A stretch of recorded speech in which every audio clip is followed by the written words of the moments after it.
Well,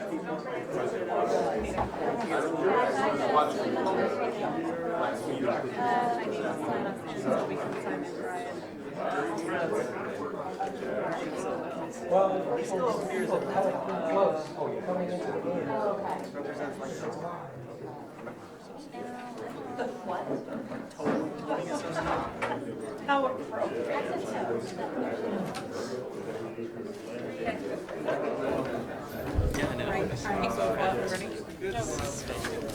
Don't worry, I'm with you. And we want audio also. South Village.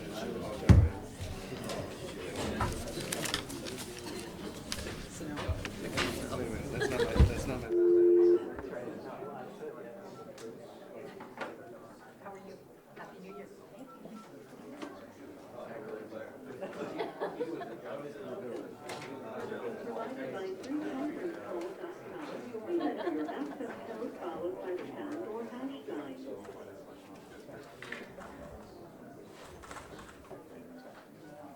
If you are the host, press star. Please enter your Thank you. There is a host participant in this conference. Please announce yourself.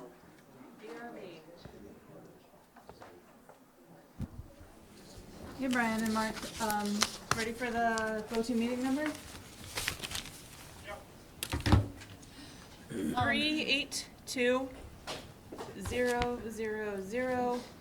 382-000-973.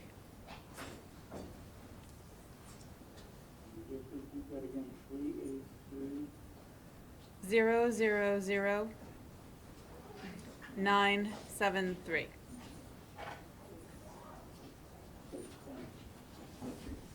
So we're just using it for the video. Is Mark on? Mark is on. Mark is on and Brian's on. Brian. Hi, Marla. Hi, So you want to switch the video?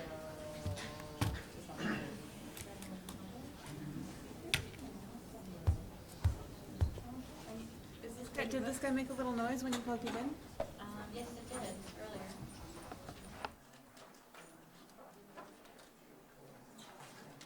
Power strip is off.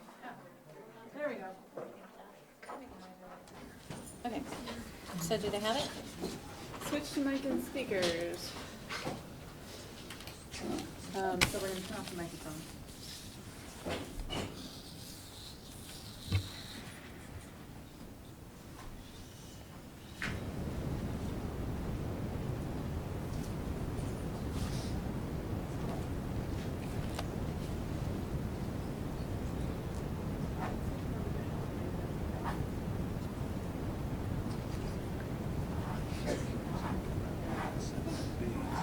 So can you see the audience, guys? No, I see Dahlia. Yeah, he sees me. Why is he seeing me? Oh, 'Cause you're try it. Switch this Hi, one. Marla. Sorry. Thanks, Mark. Sorry, you're on conference cam. There we go. Now I see the audience. Okay. And do you also have the split screen of our screen? Of the. Okay. You Well, don't see? Hang on. Let me pull this.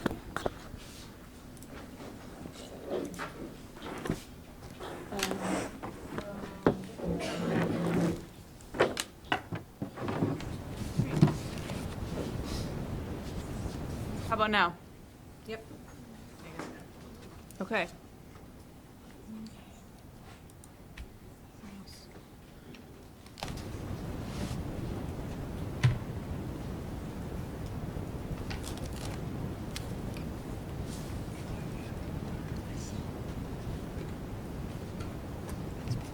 Hello and welcome to the South Burlington Development Review Board meeting for Wednesday, January 22nd, 2020. Thank you all for being in attendance. With me today is Don and Alyssa and Jim and John, Brian and Mark. Mark and Brian are on the phone. Jennifer Smith is also with us as an alternate. We also have Marla Keene and Delilah Hall. Thank you for those in attendance and those that are watching online. Anyone who wishes to participate in the hearing should sign the sign-in sheet in the back of the room. Provide your contact information in order to be considered a participant. Fill out the sign-in sheet, or speak during the public comment period, or submit comments in writing. You should do one of those things if you want to obtain party status, should you decide in the future to appeal a decision by the DRB. Item number 1 on the agenda, directions and emergency evacuation procedures. There are 4 exits from this building if for any reason we have to leave. There's 2 exits here, there's 2 exits here, and if there is an emergency, please congregate in the property just to the south of us. Are there any additions, deletions, or changes to the order of agenda items from the board? Seeing none, comments and questions from the public that are not related to any of the items on the agenda? Seeing none, number 4, announcements. Are there any announcements from the board? Yeah, I think we should comment that Sue. I think the fame is getting to her there. Now famous, she was a super senior on Channel 3 recently. And thank you for all you do, Sue.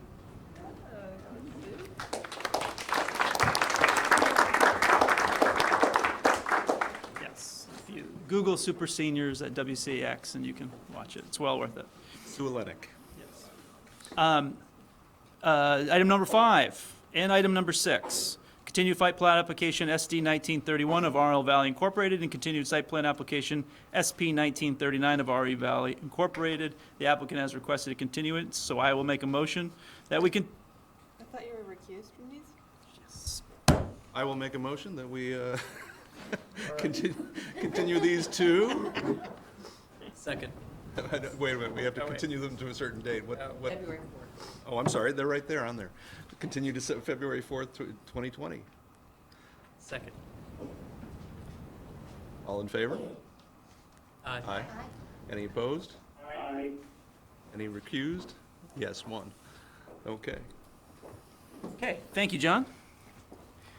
Okay, now we're moving on to item 7 on the agenda. Item number 7 is reopening the final plat application SD 1927 of Dorset Meadow Associates LLC for a planned unit development on 2 lots developed on 1 single-family dwelling. The planned unit development is to consist of 94 single-family homes, 24 dwelling units and 2-family homes, 35 dwelling units and multifamily homes, 1 existing single-family home, conservation of 15.8 acres on-site and conservation approximately 55 acres off-site, through the purchase of 71 transferable development rights. Development Review Board reopened to take additional testimony limited to defining riparian areas as they relate to LDR 9.06B3 in Comprehensive Plan Map 7, 1505 Dorset Street. Who is here for the applicant? Paul O'Leary with O'Leary Park Civil Associates. Paul? Peter Kahn with Dorset Meadows. Hi, Peter. Matt Byrne from Gravel and Shea. Hi, Matt. And we have Errol Briggs and Art Gilman from Gilman Briggs Environmental. And I'm stepping away to recuse myself and retain party status. Great. Thank you, John. And Mike And- Busher from TJ Boyle and Associates. And Alyssa Portman, who was not here at the beginning, is going to, what's the definition? She's You're not participating. non-participating. You're, So if you want to take a seat in the audience for the purposes. But Mark is still on the phone, so we can. yes. And Brian is recused. Brian? So 2 DRB members are on the phone, Brian Sullivan and Mark Bear. Brian Sullivan is recused from this project. Mark is not. Mark is still on the phone, correct? Great. And Jennifer Smith was appointed, a former DRB member, appointed by the city council for quorum issues. Thank you for being with us, Jennifer. Thank you. Okay. You 2 gentlemen have been sworn in on this case. Matt, I don't remember if you have been yet. So could you do me a favor Sure. and raise your right hand and I swear to think tell? Art and Errol should also. Okay, Art and sorry, who? Errol. Art, Errol, and Matt, please raise your right hand. Swear to tell the truth under penalty of perjury. Thank you very much. Okay. All right, So- go ahead. This is my chance for my soliloquy here. We've been dealing, so first of all, disclosures, right? Some of us, not all of us, have been handling this issue for several years now. And I know the applicants, I know the abutters, I know the interested parties, and I want to disclose that. I recognize many faces in the audience. We're wearing a different shirt today, Mr. Seth. We planned that. But I'm wearing the same shirt as you. That doesn't look good. This is a contentious project, and I've dealt with it personally since my time on the DRB, and for others, this is new. Final plat is new for Don and for Jim. And for Jennifer, it's a return. And Mark's been with us all the time. We have had a discussion in deliberative session. I think a robust discussion with composed of a different makeup of board members than we had during preliminary plat. Now we're at final plat, and we could not close or issue a decision with specificity to one issue, which is noticed in the agenda, and that is dealing with the riparian corridor. So today we have asked the applicant to come to us and talk about with specifics towards riparian corridor, and hear some of the conversations or some of the questions that we had as a reason why we couldn't close and why we needed more information before we could, before we could issue a ruling.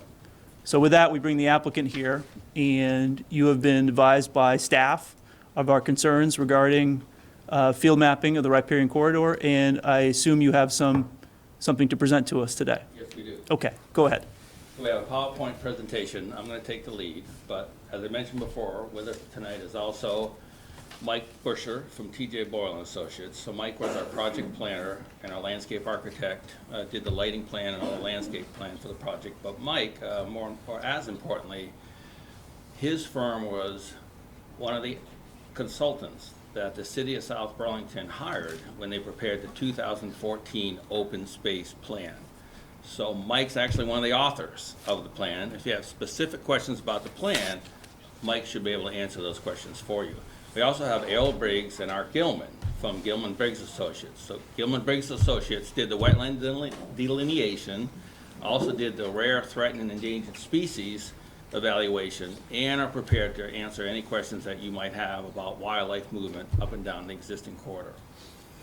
Also with me is Matt Burns. Matt's from Gravel & Shea, and he's going to have some comments on the PowerPoint presentation as I move through it. So I'll try to move quickly. I realize you have a full agenda. And if you can switch to the next slide, please. So what is repair and connectivity? Repair and connectivity is one of 8 resources identified on Map 7, primary conservation areas from the 2016 South Burlington Comprehensive Plan. On the right is Map 7. And repair and connectivity is the top box right here with the blue hash. Next slide, please.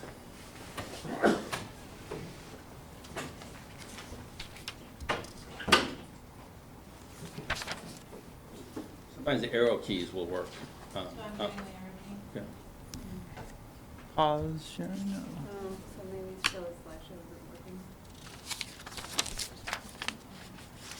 Did I go too many? Yeah, no, that was right. This next slide, yeah. That one. All right, so where did Map 7 in the South Burlington Comprehensive Plan come from?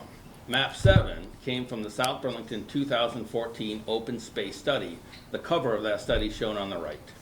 Next slide, please. The 2014 South Burlington Open Space Study has a map called Primary Conservation Areas. This map became Map 7 in the Comprehensive Plan. As you can see, it's on the right, very similar map to the Comprehensive Plan. Next slide, please. The Primary Conservation Area map in the South Burlington Open Space Study included 10 resources to be protected, listed in the box on the right. It's a little fuzzy because I pulled the box right out of the actual plan. Repair and connectivity is defined in the South Burlington Open Space Study as, and this is a section right out of the Open Space Study, it says repair and connectivity. Repair and connectivity refers to the land along streams, rivers, lakes, and ponds occupied by plants and wildlife that also serve as corridors for wildlife movement.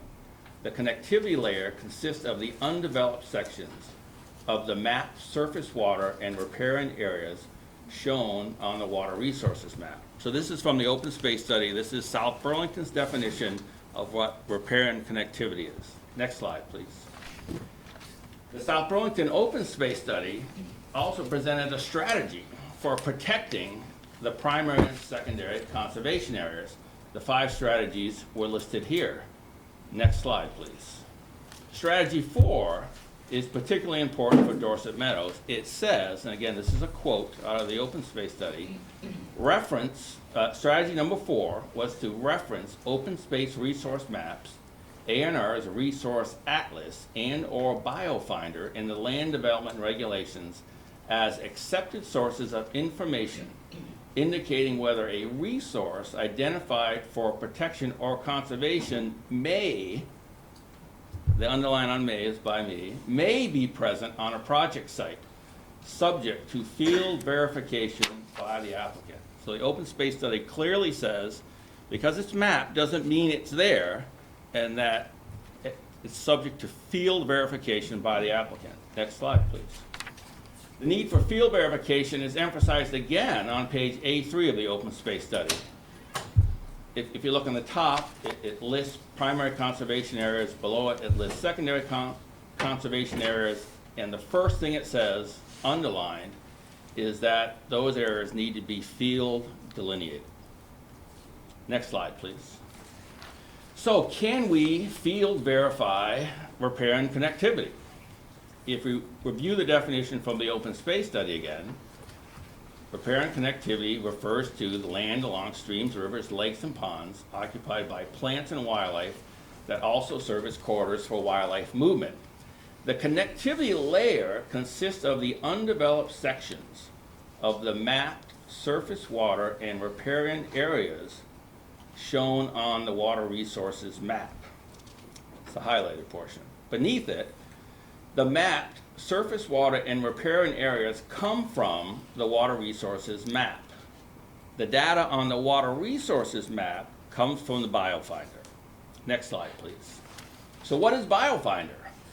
Biofinder is a database and mapping tool for identifying Vermont's lands and waters that support important ecosystems, natural communities, habitats, and species. Next slide, please. What are the surface water and riparian areas? So, just a reminder, the repair and connectivity comes from the surface water and riparian area layer on Biofinder. So Biofinder describes what that layer is or what that information is. Surface water refers to all water that appears on the ground surface, rivers, streams, lakes, ponds, and some wetlands, but excludes groundwater. This layer therefore includes all the water bodies described in Layer 1 with 2 main differences. First, Layer 1 maps only the centerline of each stream or river. Surface waters and riparian areas expands upon that centerline to estimate a width for the water body. Secondly, surface waters and riparian areas maps the entire area impacted by these waterways, including not only the water itself, but also the surrounding land. The surrounding area is referred to as the riparian area. The word riparian literally means pertaining to the bank of a river or lake. Riparian areas are complex and interrelated networks of streams, rivers, lakes, wetlands, and the floodplains surrounding all these waterways. So the definition of riparian is important here. Again, it is an interrelated network of streams, rivers, lakes, wetlands, and the floodplains surrounding the waterways. It's not upland areas, it's not a forested area ways away, it's streams, rivers, lakes, wetlands, and the floodplains. All right, that's the definition. Next slide, please. Therefore, for Dorset Meadows, since we can accurately field delineate the components of the surface water and riparian area layer, we can accurately delineate the riparian connectivity area. The components, again, consist of the stream's surface water, the wetlands associated with the stream, and the floodplain associated with the stream. Next slide, please. So the surface water layer, the image on the right, shows the field delineated surface water component of the riparian connectivity area. All right? Next slide, please. The image on the right on this slide shows the field delineated wetland component of the repair and connectivity area. Next slide, please. The picture on the right on this slide shows the field delineated 100-year floodplain component of the repair and connectivity area. Now our firm went out and actually retopoed the stream, picked up all the culverts, looked at the property to the north of us, and we hired another environmental consultant, Fitzgerald Environmental, who actually mapped and determined the 100-year floodplain. And you'll note that in our model, we modeled it with the new road in place and the old driveway removed. All right? So the model that you see is the 100-year floodplain component of the repair and connectivity area. Next slide, please. So when you add the three together, this becomes the riparian connectivity area. So the image to the right, it shows the surface water component in blue, the wetland component in orange, and the floodplain component in green. Together, they represent an accurate delineation of the riparian connectivity area as defined in BioFinder. Next slide, please. This slide compares the riparian connectivity area that we delineated on the right to the area that's actually protected on the left. On the left, we include the wetland buffer. The wetland buffer, because it's not surface water and it's not floodplain and it's obviously not wetland, is not part of the riparian connectivity area. So in actuality, we're protecting, because we have to protect the 50-foot buffer, we're protecting a much larger riparian connectivity area than what was field delineated. Next slide. So why is the field delineated repair and connectivity area different from map 7 in the comprehensive plan?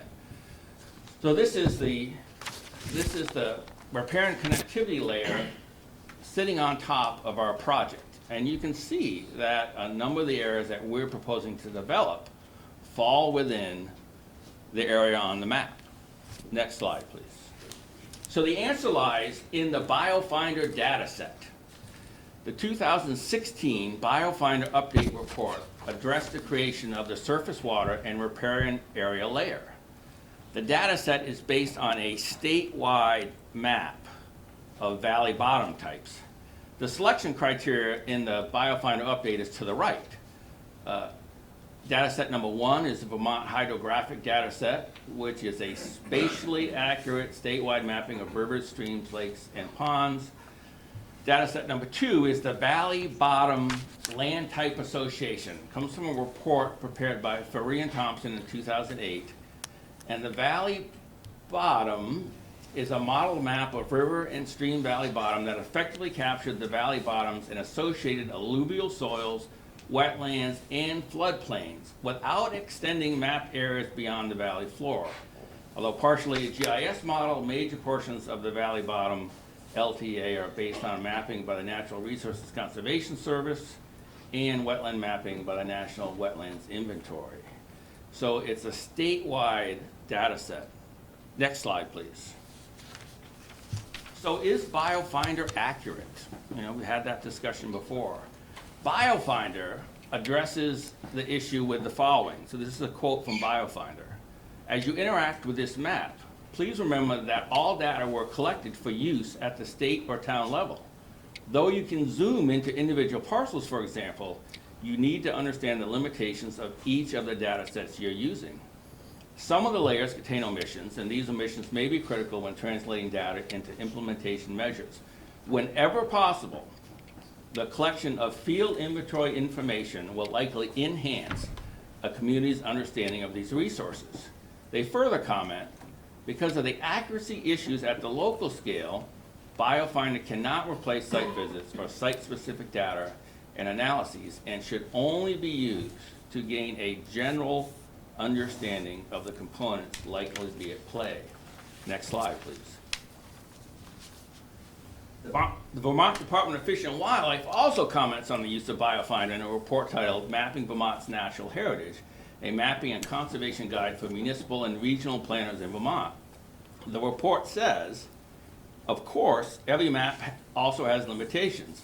Maps are static images, and yet they represent a changing landscape. They are also intended for use at a particular scale and can become inaccurate when used at other scales. Imagine, for example, a map of all lakes present in the state of Vermont. At the state level, each lake appears accurately placed. However, if you were to zoom in on that map, magnifying everything within the boundaries of your hometown, you may find that the boundaries of the lake are off by 25 feet. When examining the map at that state scale, those 25 feet are unsubstantial. To a landowner whose home is depicted as partially underwater when zoomed to the parcel level, those 25 feet matter. Next slide, please. Question. Yes. You start with a quotation, and then there's no end quote. Is that entire paragraph a quote? No. Yes, that entire paragraph is a quote. So there should be a There end should be a quote at after end, the after exclamation mark? point. That's correct. Good. So this slide is the statewide map of Vermont land type associations. The dark purple color represents the valley bottom. So you can see some of the dark purple color throughout here. So this is the map, a statewide map, that the land type associations are based on. As the state cautioned earlier, statewide maps can be inaccurate when used at the wrong scale. So our data set for the surface water and riparian area comes from a statewide map. It's not a Chittenden County map, it's not a South Burlington map, it's a statewide map. All right, next slide, please. So when we go back and look at our site plan with the map 7 riparian area and delineated riparian areas, right off the bat, you should take caution. Because if you look at the map surface, you see it's all these jagged lines that come in. It's kind of like when you take a low resolution photo and then you try to blow it up. All of a sudden it becomes really fuzzy. And it's an indication that you're really zooming in much closer than the data set is intended for. Now, when we looked at the biofinder description of a riparian area has to be a surface water, a wetland, or floodplain. Now, I think John would be upset to find out that he's in the riparian area, because I'm pretty sure that his lot doesn't contain any wetlands, doesn't have any floodplain, and doesn't have any surface water on it. It has surface water. They got pool?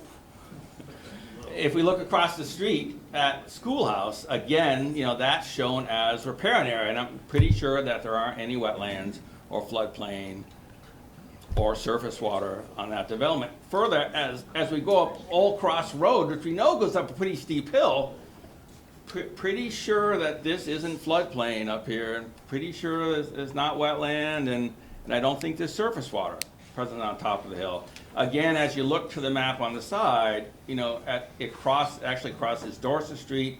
It goes up a fairly steep hill. This elevation is about 30 or 40 feet higher than the brook. We can see some of our neighbors to the north. They all fall within the riparian area shown on map 7. I'm pretty sure there's no wetland, there's no surface water, there's no floodplain there. So the map in general does a pretty good job at a statewide scale. The map picks up the Great Swamp.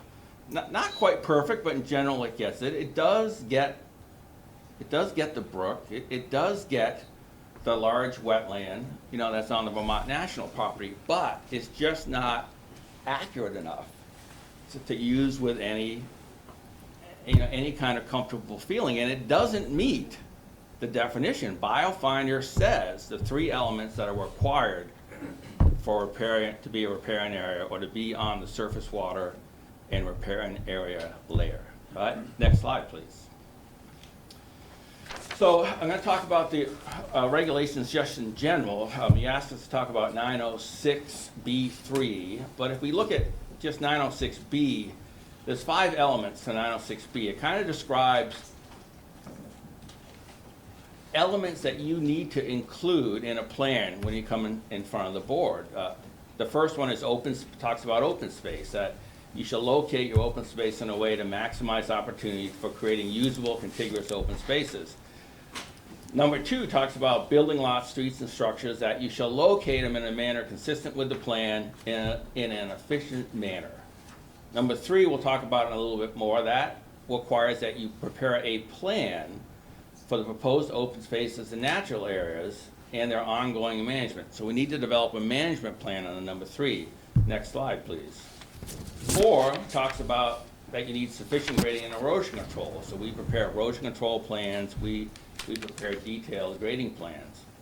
Next slide, please. 5, the last item, talks about that as part of the plan, we need to show sufficient suitable landscaping and fencing to protect wetland, stream, and primary natural community areas and buffers.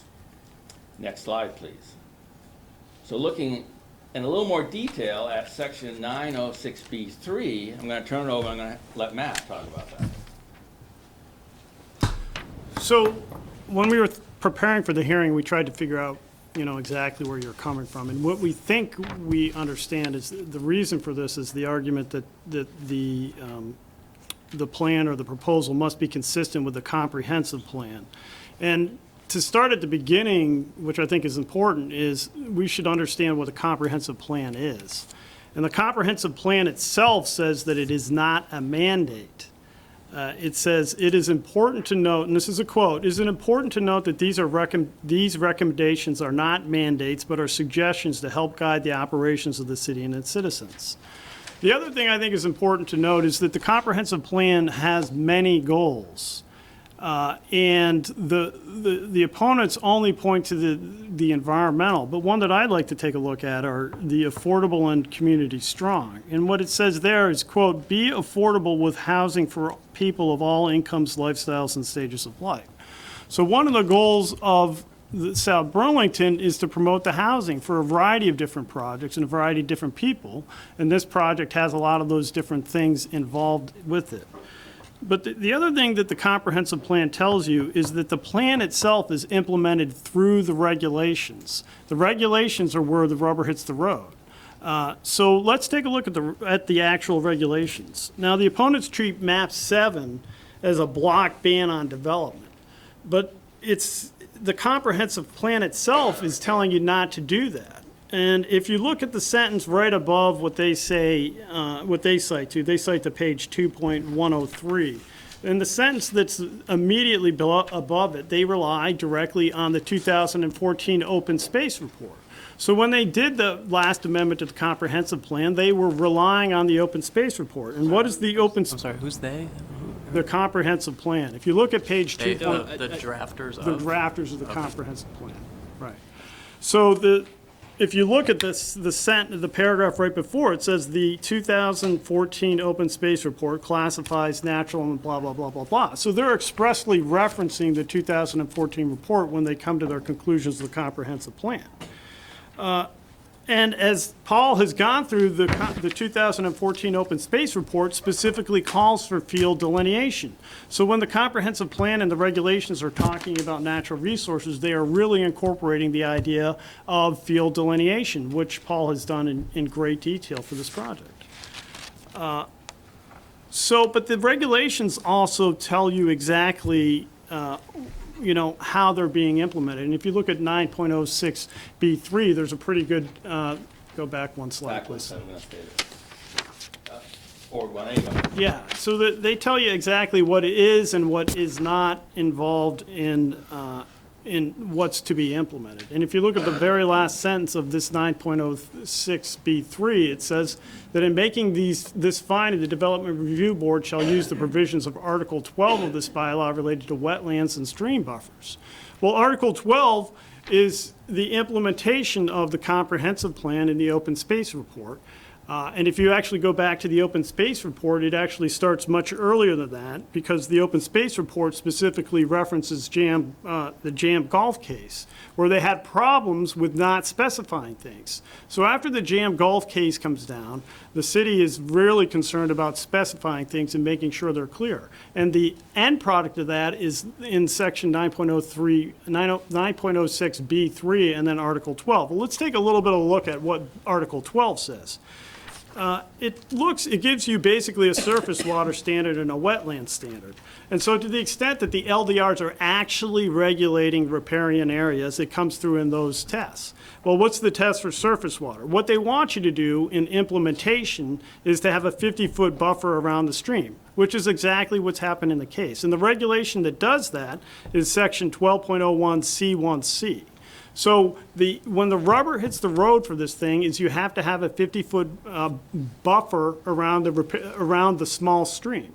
And this is a small stream, so you have to have a 50-foot barrier.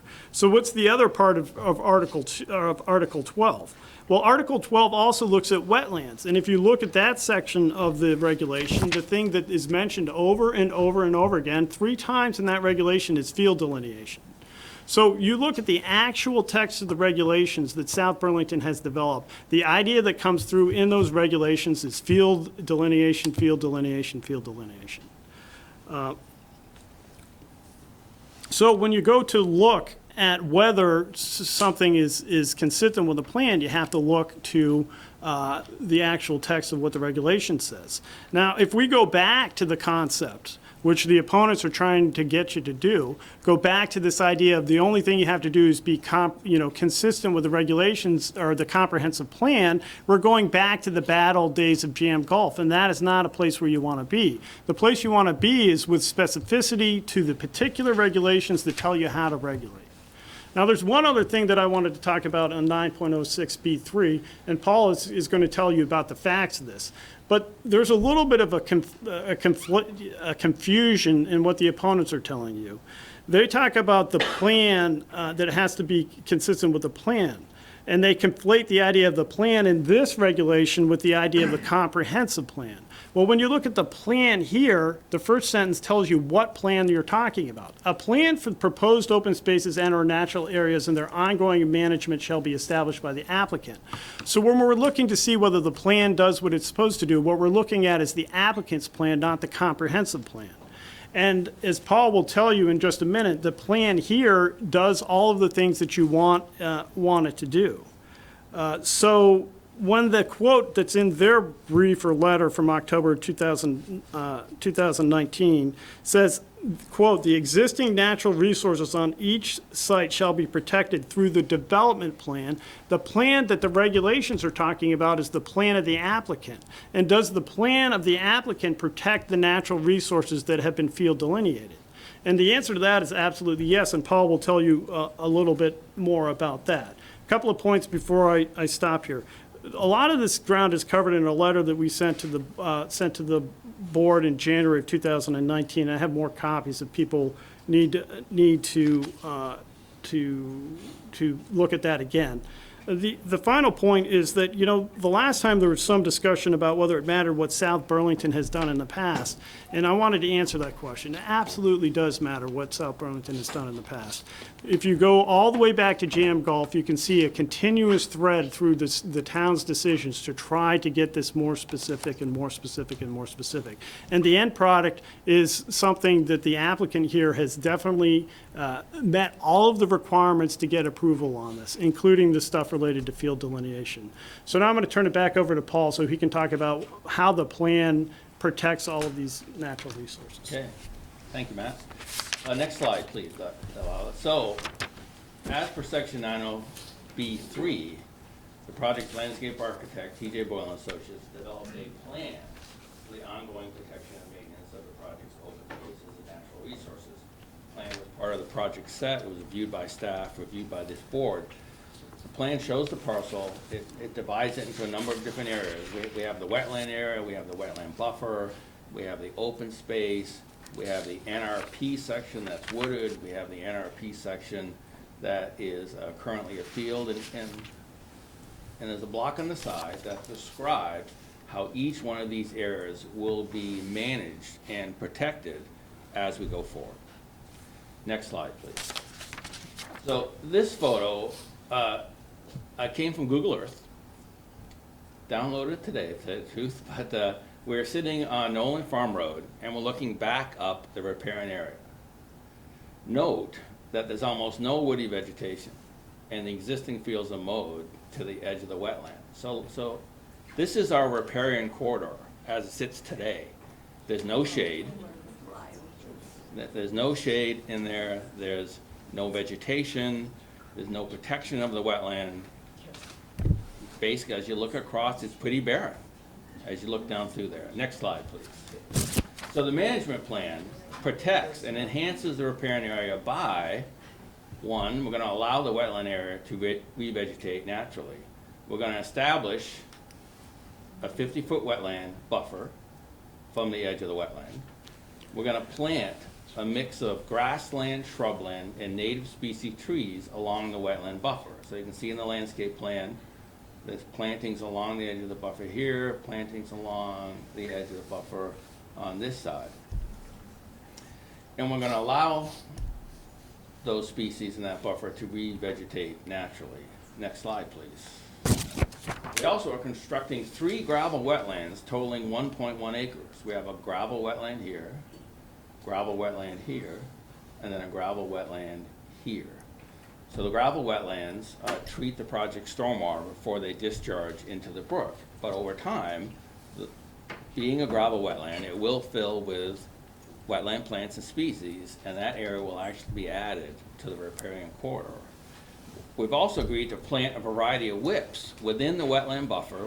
We sought approval from the Vermont Wetland Division, and they granted it, to stimulate growth within the buffer, to help kind of jumpstart this thing to revegetate. And then we've agreed to provide a split rail fence to discourage entry into the wetland buffer.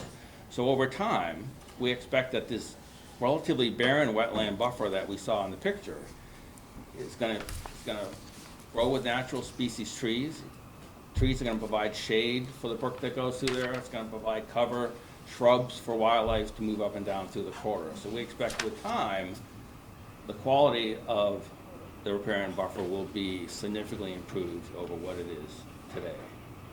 Next slide, please, Diala. So in a summary, the 2014 South Burlington Open Space Report and BioFinder recommend field delineation of resources identified for protection. Historically, South Burlington has relied on field delineation of the resources identified for protection to demonstrate compliance with the land development regulations and the comprehensive plan. Our firm has extensive experience in South Burlington, and we did, Siding Mill 1, Siding Mill 2, Willowbrook, and that's always been the way that the board has operated. You've always required us to field delineate the resources. The third bullet, riparian connectivity, as defined by the South Burlington Open Space Study, is a resource that consists of surface water, wetlands, and floodplain, and can be delineated in the field. Fourth bullet, Dorset Meadows has delineated the riparian connectivity area. Next slide, please. And with the exception of the roadway crossing, the project protects and actually expands the riparian connectivity area. And I believe that's the last slide. Is there anything else before we open up to the board for some questions? No, obviously, if you have any questions about the open space study, Michael will gladly answer. If you'd like any more specific information about the corridor, then we have both Errol and Art here. I'd be glad to answer any question you might have. Yeah, I have a couple questions, but first I want to have some initial reactions from the board and start with Mark. Mark, do you have any, before I ask a couple questions, do you have any comments or questions for the applicant? No, I don't. I mean, I think this is a pretty thorough presentation, and it sort of was, for me, a missing piece that it was like, I've always said after my many years on the board, there's times when you get like that one person that asked that one question, it was during deliberations when it was like, have we asked the point, or we've shown that the riparian corridor is not being affected, and it was something that was always missing during, a lot of the discussions, and maybe it was shown that this was a very important, crucial piece that was very important to this area, and I appreciate the thoroughness of the presentation and the clarity of it. So at this point, I don't have any further questions at this time. Okay. Jim? Yeah, I have a few questions. So for, I guess, is it your understanding that the open space study is sort of incorporated into the LDRs? So the definition of riparian connectivity that's in the open space study would be how it should be defined in the LDRs? Are you suggesting that it's incorporated into the No, LDRs? I wouldn't say it that way. I would say that the concept of field delineation has come down through a number of different sources, and that concept of field delineation is reflected in the LDRs. That's how I would say it. Okay, I guess I was asking about I was asking about the open space study. that was- Right. And I'm answering, so I think the open space study was incorporated into the comprehensive plan. So the idea of field delineation goes from the open space report to the comprehensive plan. The comprehensive plan is implemented in the regulations through the regulations. So the regulations don't take the comprehensive plan and take it full scale and say you have to meet everything that's in the comprehensive plan. Right? That's not what the regulations do. The regulations look at the comprehensive plan and they say, these are the things from the comprehensive plan we think you need to meet. So, The only definition of repair and connectivity we have is in the 2014 open space study. Okay. That's South Burlington has a definition, and that's where it is. It's not in the LDRs, Okay, not in and- the comprehensive plan. from Okay. what I understand. I hear your answer. And then as far as the field delineation, are you saying that that's in the LDRs require that, or that just that sort of it's been the Development Review Board's practice over time to require it? I think I don't think those are either or, but, Or both and, either? right, the area where field delineation comes in specifically, where the words are used, is in the section relating to the wetlands. So that's, I believe, section 12.02. I can actually give you this. 12.01, 12.01 is the stuff for surface water. If you go to 12.02, I've actually got it here, if you give me 1 second. The field delineation comes from 12.02, C1, D1, and D2. That's where the concept of field delineation is expressly brought into the regulations. I think it's also been, to answer the second part of your question, and Paul probably does a better job of answering it, but it has been the practice of the board to require field delineation rather than taking massive maps and saying you shall not build here. okay. So for everything that's shown on the comprehensive plan for all of the 7 or 8 or whatever primary and secondary areas of conservation, it's common practice to field delineate all of those? This is the first time we've delineated the repair and connectivity. We almost always do the wetlands because that's a state requirement. The state typically reviews our wetland delineation and looks at our impact on any streams and provides comment. We typically do always look for rare and endangered species. The slope portion of it is easy, the surface water portion of it is easy. But that's the first time our firm has delineated repair and connectivity. Okay. That's all I have for now. Jennifer? I have to agree with Mark. It was very comprehensive, and I appreciate the step-by-step going through the definitions. And I think this is a good resource in answering your question in the riparian area. Don? 2 questions or 2 comments. My first is a question. I understand BioFinder is in the process of being updated if it hasn't already. Are you aware of that? And do you know if any of this has changed? I don't know if any of it's changed, but BioFinder is usually regularly updated on a 2 to 3 year basis. Right. Like the current BioFinder, the data on that is slightly different than the data shown on the comprehensive plan, if you look at it really closely, because the Right. comprehensive plan was based on 2014 BioFinder data. Currently online is 2016. I do expect that sometime the next year you'll see a 2019. I think it's pretty or imminent from what I 2020. understand, but you're not aware of that. We're not aware that it changes. I was also, and this is probably a question for another group giving testimony, but when you commented on this photograph of the riparian area, there was a lot of muttering, and I'm just curious what that represents. Do you have any thoughts? The muttering? Yeah. No, I Okay. don't. All right. Again. I will ask them, but, The picture came from Google Earth. right. We downloaded it today. Okay. We think it's obviously you're sitting on the Olin Farm Road looking back up. I'm not Okay. sure what the. All right, I'm just what the curious. issue is. Thank you. I'll comment that prior to our ownership, There was a farmer, South Burlington farmer, who hayed the area for the previous owner, and he did do that for us. We kept that going. We don't pay him. He takes the hay. Yep. And we have not done that this last year. Okay, all right, thanks. When we closed, the river corridors, wetlands, we established the river corridors, wetlands, the floodplains, the rare and threatened species had been field delineated and reviewed by state and federal agencies. Now you've come back because we felt that there was no delineation for the riparian connectivity area. You've come back with that. Has that been verified by any state or federal agency? Can it be verified? It has not. Before, we provided you some information from Rebecca Pfeiffer, who's the or the river corridor and floodplain engineer for the state of Vermont, who looked at the parcel. And her comments, I believe it's in the record, talks about the fact that because it's essentially a small brook that flows through the wetland, and we have a 50-foot buffer on the wetland, that the riparian corridor and the floodplain would be contained within that 50-foot buffer. So Ms. Pfeiffer is with A&R? A&R, Agency of Natural Resources. Those comments were in, at what point did you receive those? Is that in the, that's in the original? It was an email. It's in the We final received plan? it on July 16th, 2018. Okay. Then my second question, dealing with your open space plan. Who has reviewed that beyond your team? Our Well, team? it was submitted to this board, and it was part of the application package. But it's not reviewed by a state agency? No. Okay.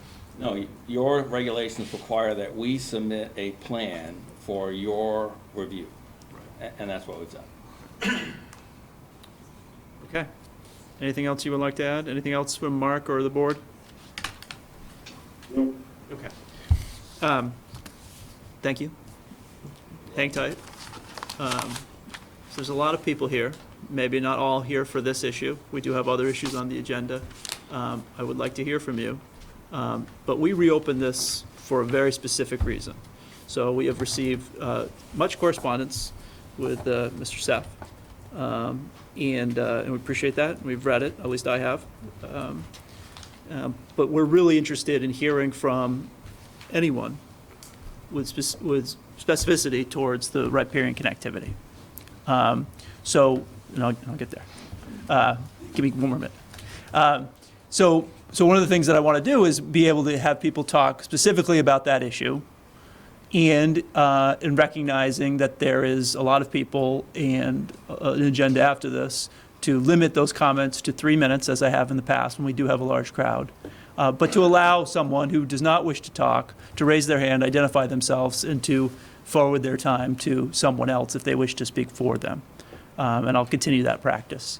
But I ask that if there's someone who's collecting time, that people forward their time before that person speaks, if that makes sense. So if you want to forward your time to someone, please raise your hand and say who you want to forward your time to. Okay. Let's start over here. Hi, Louise. Yep. Hey, thanks, Kelly. Noah Hyman, forwarding to Danielson. Hi, Noah. Roseanne Greco, forwarding to Danielson. Hi, Roseanne. Okay, wait, let me, sorry, I'm going in order. Debbie Herberg, forwarding to Danielson. Debbie. So let me just say, when you forward your time, what you're saying is, I won't be speaking at the podium tonight. Doesn't mean you can't submit something in email or writing, that's fine, but what you're saying is, I am not gonna.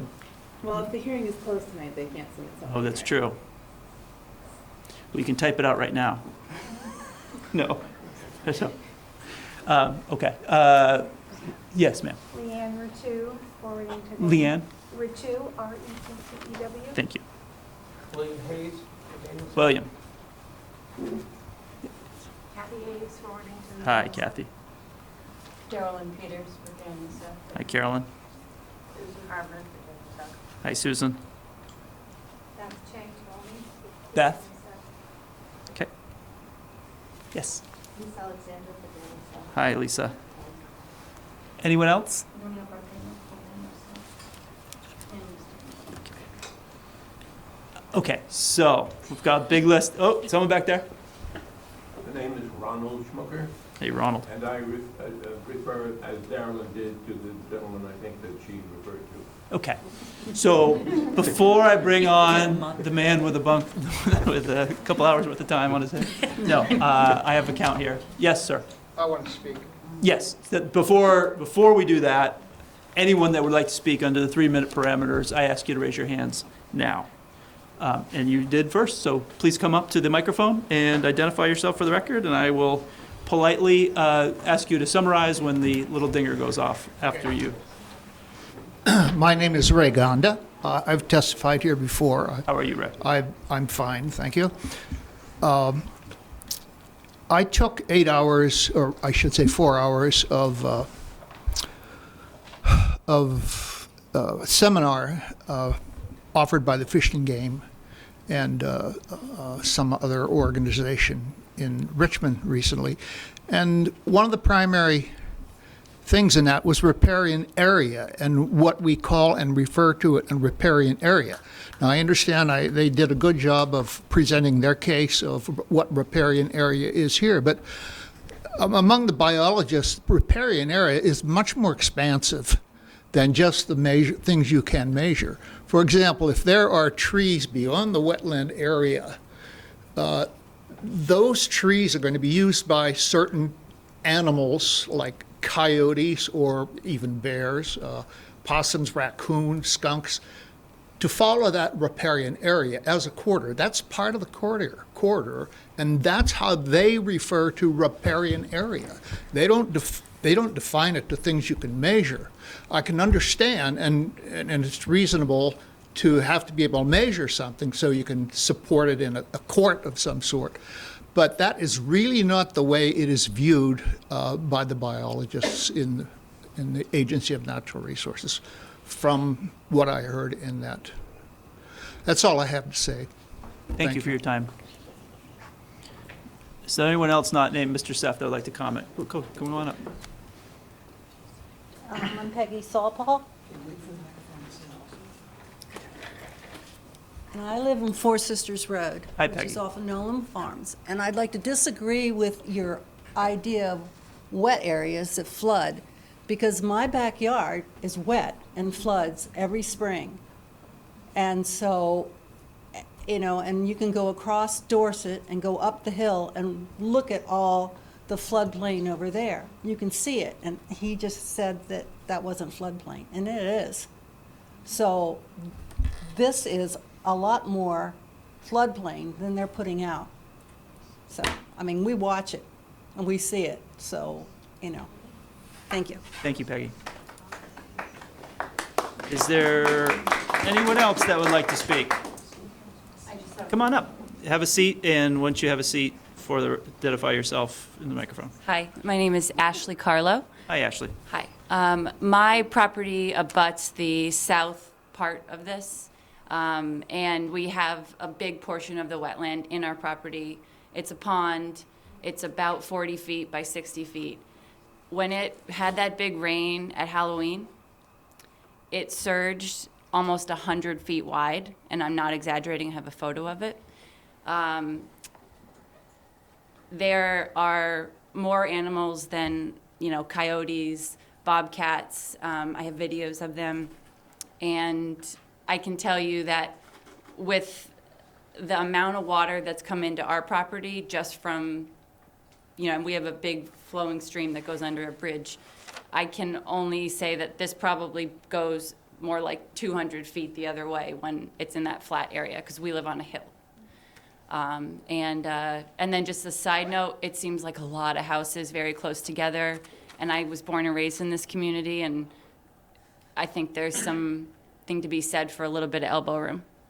But that's just my personal opinion. Thank you, Ashley. Is there anyone else that would like to speak? Come on up.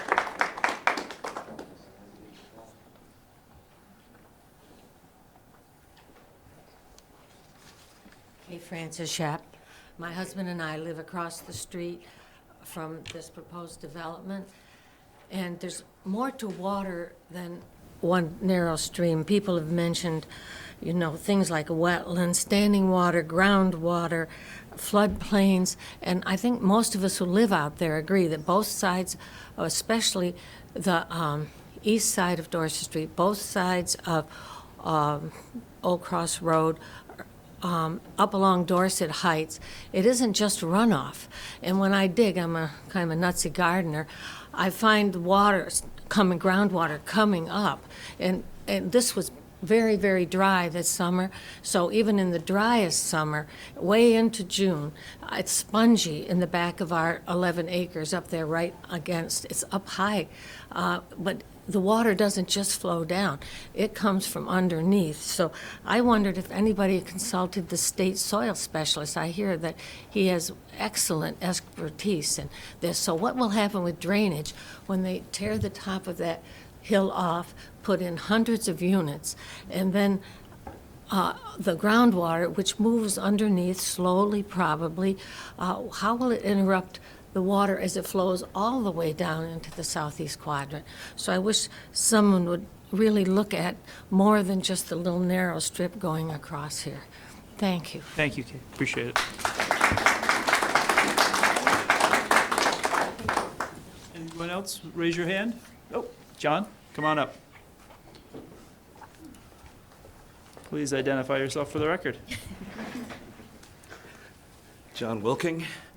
Hi, John. And since Paul pointed out my house, I thought I'd speak to that for a minute. We don't have standing water most of the year round, but come spring we have standing water. We have an area that we can't mow until June or July, depending on the year, and that is well uphill of what you're talking about. And so what I think you may not realize is that the soils out here are pure clay. You can dig a foot down and you're getting nothing but clay, and they hold water like crazy. Essentially, my basement is a swimming pool. You've cut a hole in there, and it's going to hold all that nice water unless you have some way to get rid of it. This is our only way to get rid of the water is through this stream bed. I'm fairly well protected by the plan that he's made, but I point this out only because the soils here are problematic. They're virtually plastic soils. You dig down a little bit and it's just this rolling clay hillside. So I point this out only because I think realistically the board has the opportunity to bring in a third-party professional to check the work. And I think you should do that. I'm not saying they're wrong, but it sure feels wrong to me. So, thank you. Thank you, John.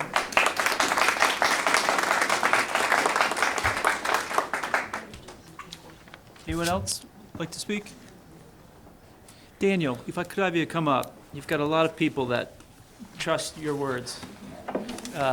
14, in fact, by my count. Now, 14 people have acknowledged that they would like you to speak in their stead, but that does not necessarily mean you have to spend 42 minutes here. 14 plus my 3 would be 45, right? That's why they pay the big bucks. Now, we've read your comments that deal more than just the riparian connectivity. There's extensive comments regarding transfer development rights, and I understand that, I respect that, and I appreciate your point of view. We would like you to comment specifically, stick with the riparian connectivity, as we have reviewed the TDR issue prior, and that's not the reason why we reopened this hearing. So with that, please proceed. Can I just be heard for 30 seconds on that one issue? Go ahead, 30 seconds. Yes, Daniel Steff, MSK Attorneys, Burlington, Vermont. I represent 14 neighbors and abutters and interested persons related to this project. Thank you, Charlie, for doing that. So the most recent letter that I submitted concerned a December 24th, 2019 Vermont Environmental Court decision that has a direct bearing, and we submit as controlling on this process. And I understand that that was after you closed the hearing in November, but the decision came down in late December, so there was no opportunity to present it or discuss it prior to the closing of the hearing. So it's new information. It's a court decision that we say is controlling and binding. It would obviate and moot the need for the DRB to deal with this issue. Basically, what the E-Court said in a case involving another project in South Burlington called Spear Meadows is that the invalidation of the 2006 TDR bylaw on which these developers in the Dorset Meadows project are relying remains invalid and unconstitutional and unenforceable unless and until the Vermont Supreme Court reverses the E-Court decision invalidating it. So that bylaw is null and void. This project relies on that bylaw for, I believe, something in the neighborhood of 70 units of density. So my clients don't understand, and frankly, I don't understand why we're proceeding based on a law that doesn't exist anymore. So that's not our interpretation, that it doesn't exist anymore. We are required to enforce the land development regulations even when they are problematic in the Supreme Court. And we are working off not the new TDRs, but the old TDRs. So to inform you as you go forward, that is our... And it was the old TDR bylaw that was invalidated in February of 2019, and just last month, the E-Court reclarified that that bylaw is no good. But the Supreme Court hasn't told us that. Exactly, and what the E-Court said, citing Supreme Court precedent, was when a trial court decision invalidates a law or a bylaw or regulation, that's controlling unless and until the Supreme Court reverses. That hasn't happened yet. So the bylaw is no good unless and until the Supreme Court says it is, which has not happened. So let's move on to Okay. Just wanted riparian to... court. No, understood. You said it And on the then- and record. then just a That's couple of fine. preliminary housekeeping matters. Will there be an opportunity to submit something in writing? This was a very detailed presentation, and I don't think that I can do justice to the response here on the fly verbally. Will there be an opportunity to submit something in writing after this hearing? There will be an opportunity if we do not close. Okay, so I'm just going to request that you do not close to allow us time to submit something in writing.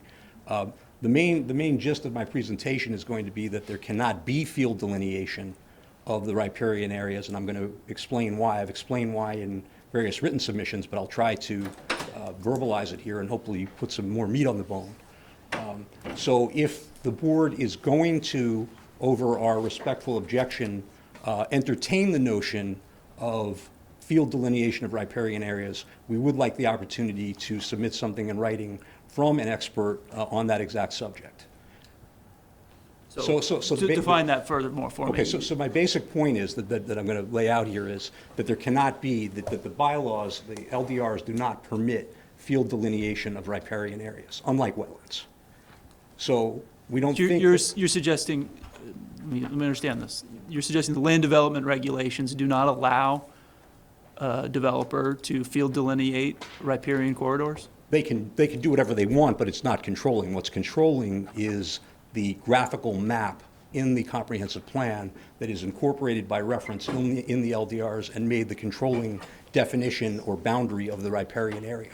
A developer cannot come in and field delineate and contradict or collaterally attack that map with a different, supposedly field delineated area. Okay. I mean, I heard Mr. O'Leary say this is the first time he's ever field delineated a riparian area. He's done all these projects in South Burlington, and he's never field delineated a riparian area before. So I don't think what I'm saying is inconsistent with Mr. O'Leary's experience. In any event, my point is, we don't think, and I'll lay out why, that field delineation of riparian areas is appropriate or frankly allowed, and that this board cannot rely on it. But if the board is going to entertain that concept over our respectful objection, then we would like to submit something from an expert on the subject of what the boundary of the riparian area is, and I'll just give a preview of that. It's consistent with what's shown in map 7 and not what was shown here tonight. So just to understand, if we do not close, to give you an opportunity and your clients to show us, you would field delineate that area and come up with a different boundary than is indicated by the applicant or by map 7. we would have again, we don't think this is the appropriate procedure, and we don't think that the board needs to or should No, I consider it. understand the caveat. But if that happens, if that's the direction the board's going to go, despite our position and over our objection, then we'd like an opportunity to have a respected expert in the area present a field delineation of the riparian area that will reflect and be consistent with map 7. Well, okay. Our problem with map 7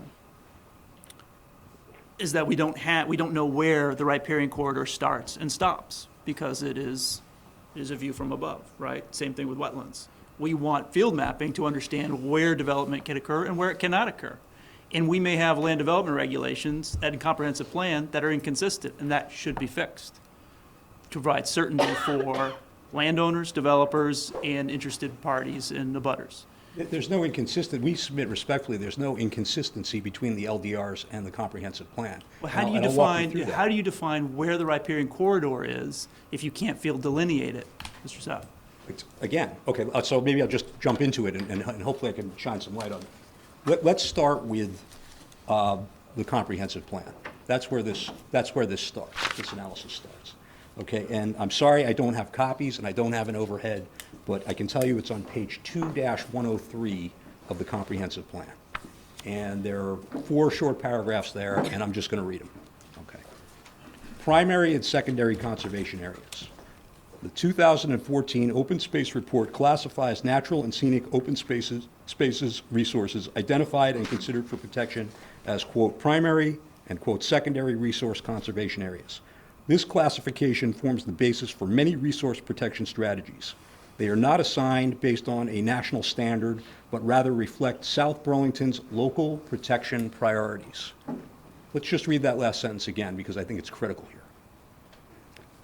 The identification of the primary and secondary conservation areas in the plan are not assigned based on a national standard, but rather reflect South Burlington's local protection priorities.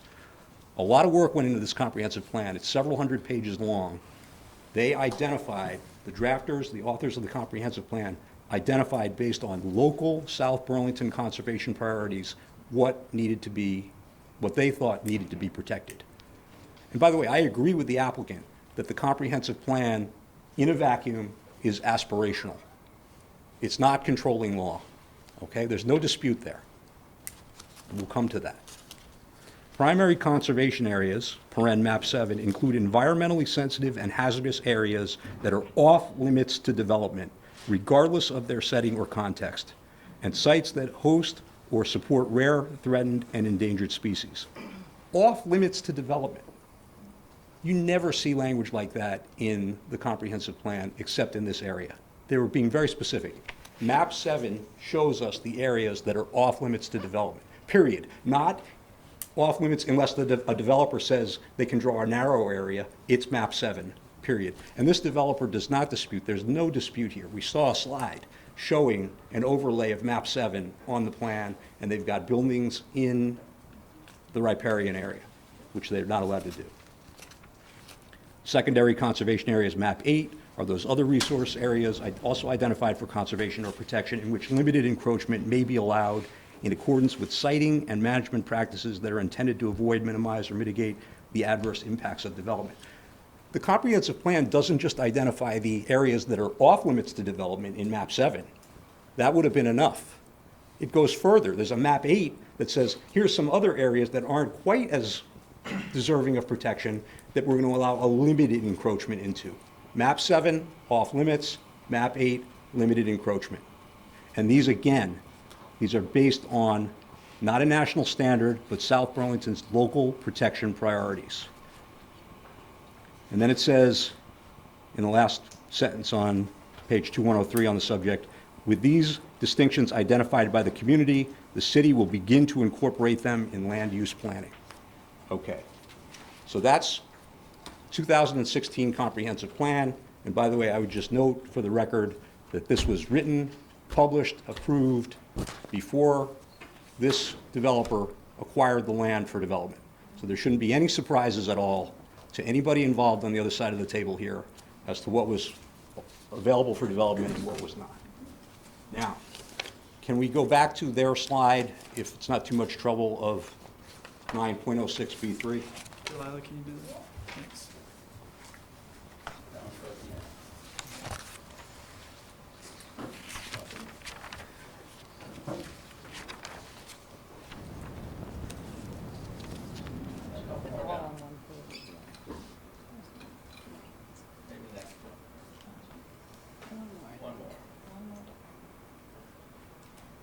There it is.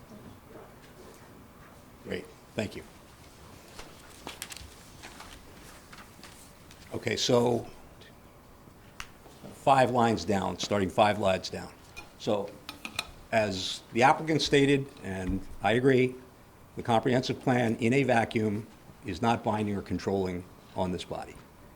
However, when a comprehensive plan or a provision of a comprehensive plan is incorporated by reference into the LDRs, it's just as powerful and just as controlling as a written LDR, and the Vermont Supreme Court has been crystal clear on that, including in the JAM golf case, and I cited this in one of my recent letters. I quoted the 2 letters, I think, that I just want to refer to by reference here and ask if the board has any questions after the hearing's closed to go back and review, would be my October 10th, 2019 letter, and then I followed that up with a November 1st, 2019 letter. And I'm trying to be ecological here, so I didn't print more copies. I will certainly provide hard copies if the board requests, but you should have the digital versions that I e-filed.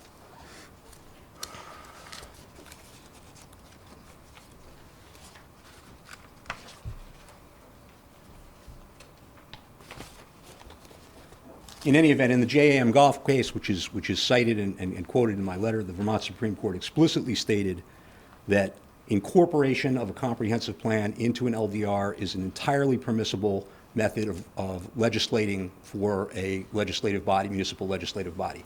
So in 9.06B3, which we have up on the screen now, we see the pivotal incorporation by reference of the maps and the comprehensive plan. And let's just look, starting 5 lines down.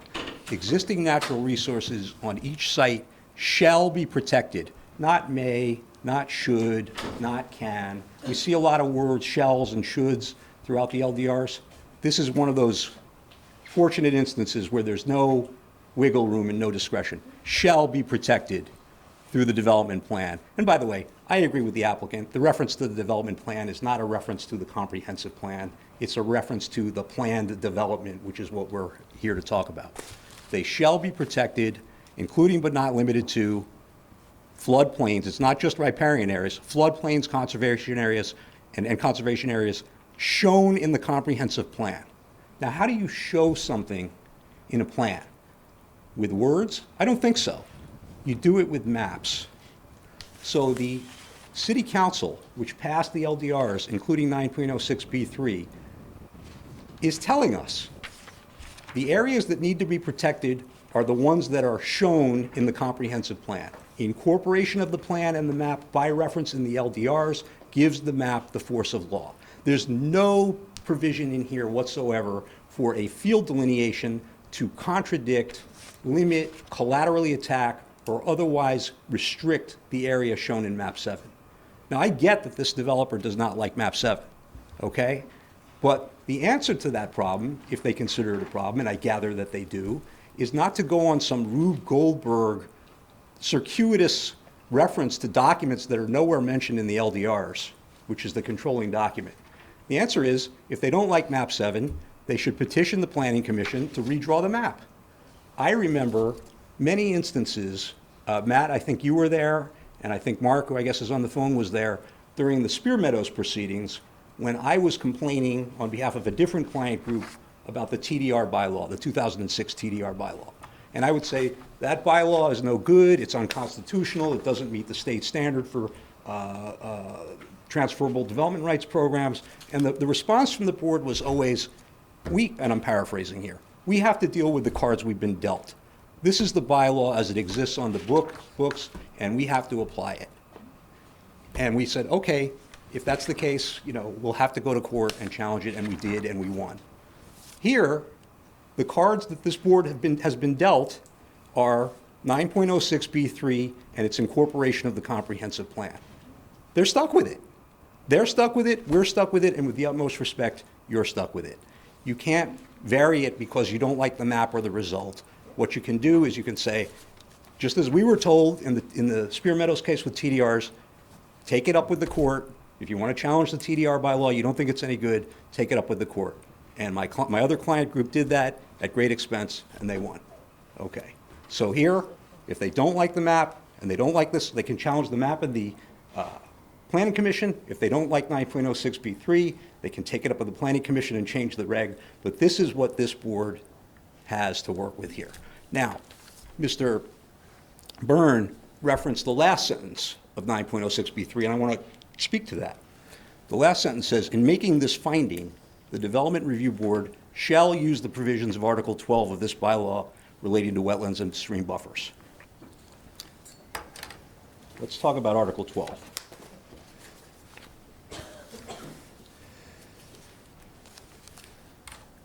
What I believe the City Council is telling us with that sentence is that the restrictions on development related to, say, stream buffers have to be applied to other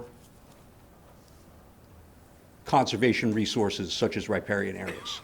So what does Article 12 say about development in a stream buffer? Let's look at 12.01C2. And I'll just read a subset of it. All lands within a required stream buffer defined above shall be left in an undisturbed, naturally vegetated condition. Undisturbed, naturally vegetated condition. In 9.06B3, the LDRs are telling us to look to Article 12 as to how to protect the conservation resources identified in the plan. And what are you supposed to do? You're supposed to leave them in an undisturbed, naturally vegetated condition. Now, there is some activity that is permitted in Article 12 with respect to a stream buffer. Nothing. Let's look at just some of the categories in 12.01C2 A through E. A, clearing of trees that are not dead, heavily damaged by ice storms or other natural events. You can do that.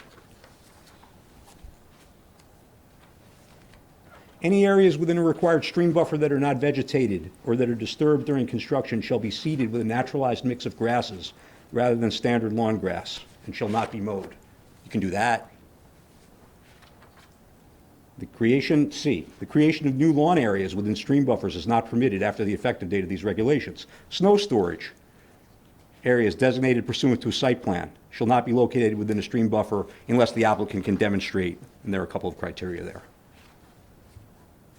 The placing or storing of cut or cleared trees or other vegetation within the stream buffer is prohibited. So 9.06B3 says when you're protecting primary conservation area resources as depicted in the comprehensive plan, look to Article 12, and Article 12 tells us very clearly all you can do is leave it in an undisturbed, naturally vegetated condition, except for these few little things that you can do that don't really disturb the land. That's it. Okay? I get they don't like that. But the answer to that is not to ask this board to ignore the plain directives of the LDRs and trust them on their field delineation, which is not authorized or permitted in the LDRs. It's to follow the rules. They could have proposed less units. They could have not proposed units in the area depicted on map 7. Instead, they got, with the utmost respect, I think, greedy and tried to cram as many units as one of the public speakers here said before into as small an area as they could. They knew or should have known about map 7 because it existed before they even bought the land, much less came up with this initial sketch plan that became preliminary and so forth. So here we are. As far as field delineation goes, I just want to say a couple of other brief things that are referenced in my letters. If you look at the October 10th, 2019 letter that I submitted, at page 7, 8, and 9, no, 7 and 8, there's a detailed discussion in there of why field delineation of riparian areas is not permitted, as distinct from field delineation of wetlands areas, which is. And there's a textual analysis there. You've got it in the letter. I won't belabor it. If anybody has any questions about it or wants a hard copy, let me know. But it's all set out right there. The LDRs specifically contemplate field delineation of wetlands. There's no such comparable conception of field delineation of riparian areas. With riparian areas, you look to map 7, period, end of question. There was a reference to an email message from Rebecca Pfeiffer from the state's Watershed Management Division, dated July 16th, 2018. I didn't quite understand what Mr. O'Leary was getting at there, but I think he was suggesting that there was something about that email message that blessed their field delineation.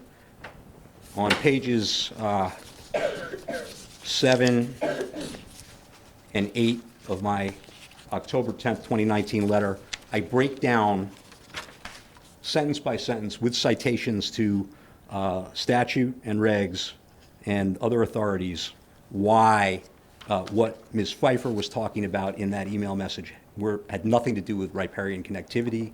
It was about flooding and erosion. So any blessing that came in that email message from a state official had to do with flooding and erosion, not riparian connectivity. It's all set out in that October 10th letter.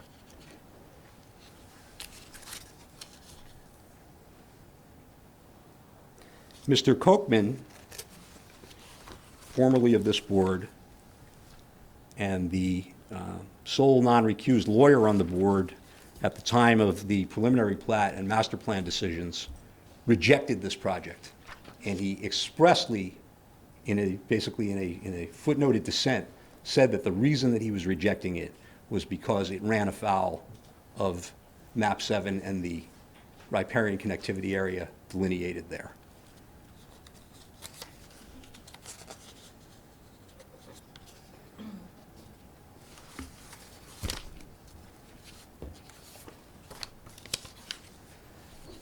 I found it was in my November 1st, 2019 letter at the top of page 2.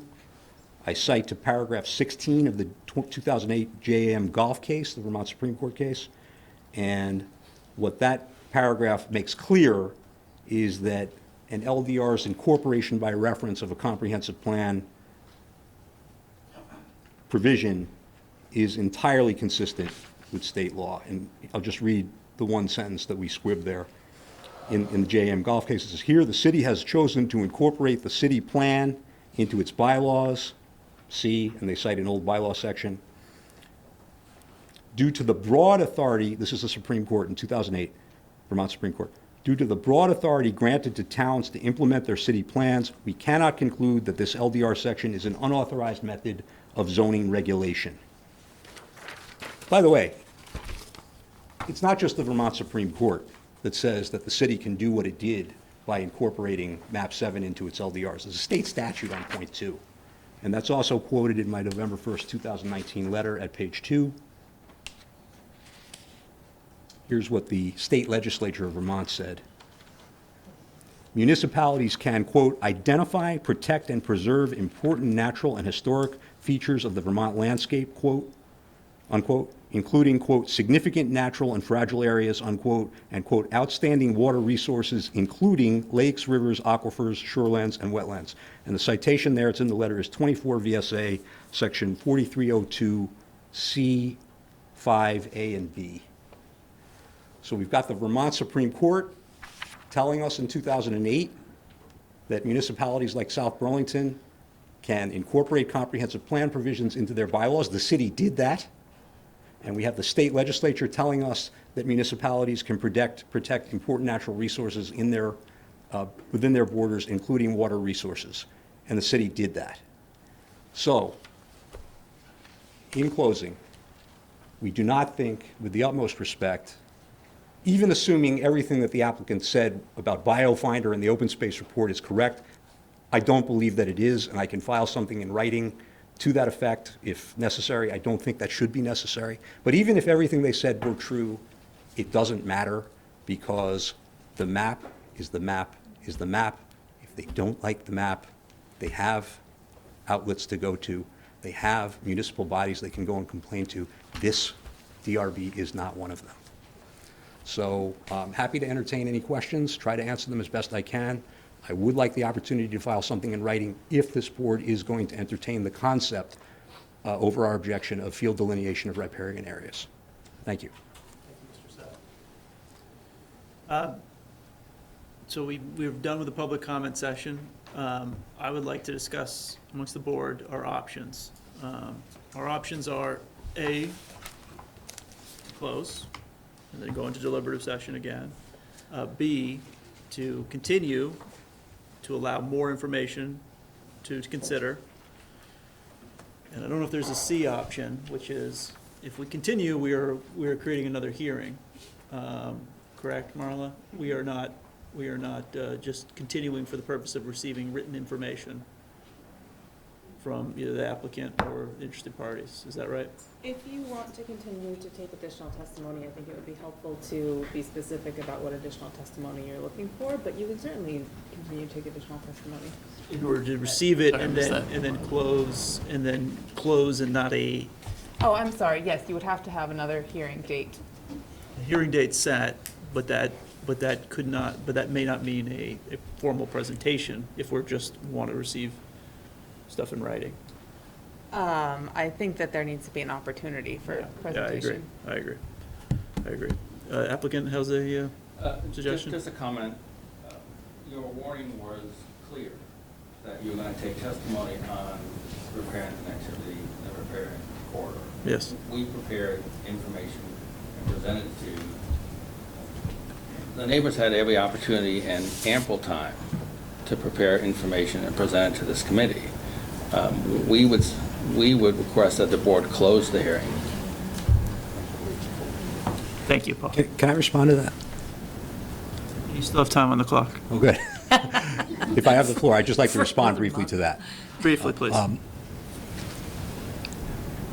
I heard indirectly that a statement was made at a recent DRB meeting at which I was not present, and at which this project was not warned, that Dorset Meadows was being reopened for the purposes of talking about riparian connectivity. I almost immediately contacted, as quickly as I could, I contacted Ms. Keene by email and had an email exchange with her about what the subject matter was. And we went back and forth several times, and I don't want to put words in her mouth or her emails, but if I recall correctly, the directive was go back and look at the video, or the suggestion was go back and look at the video as to what I believe it was you, Mr. Cota, said at the closure of that other hearing that didn't relate to Dorset Meadows. And I attempted to find out what the subject matter was and what was going to be discussed, even to the point of submitting a public records request, which Mr. Connor responded to with alacrity. And I couldn't tell, and among my clients, I won't get into any attorney-client privilege communications, we could not figure out what the subject matter of this hearing was, other than that it concerned riparian connectivity. It was not clear, with respect, that the subject was going to be, can there be field delineation of riparian connectivity or not?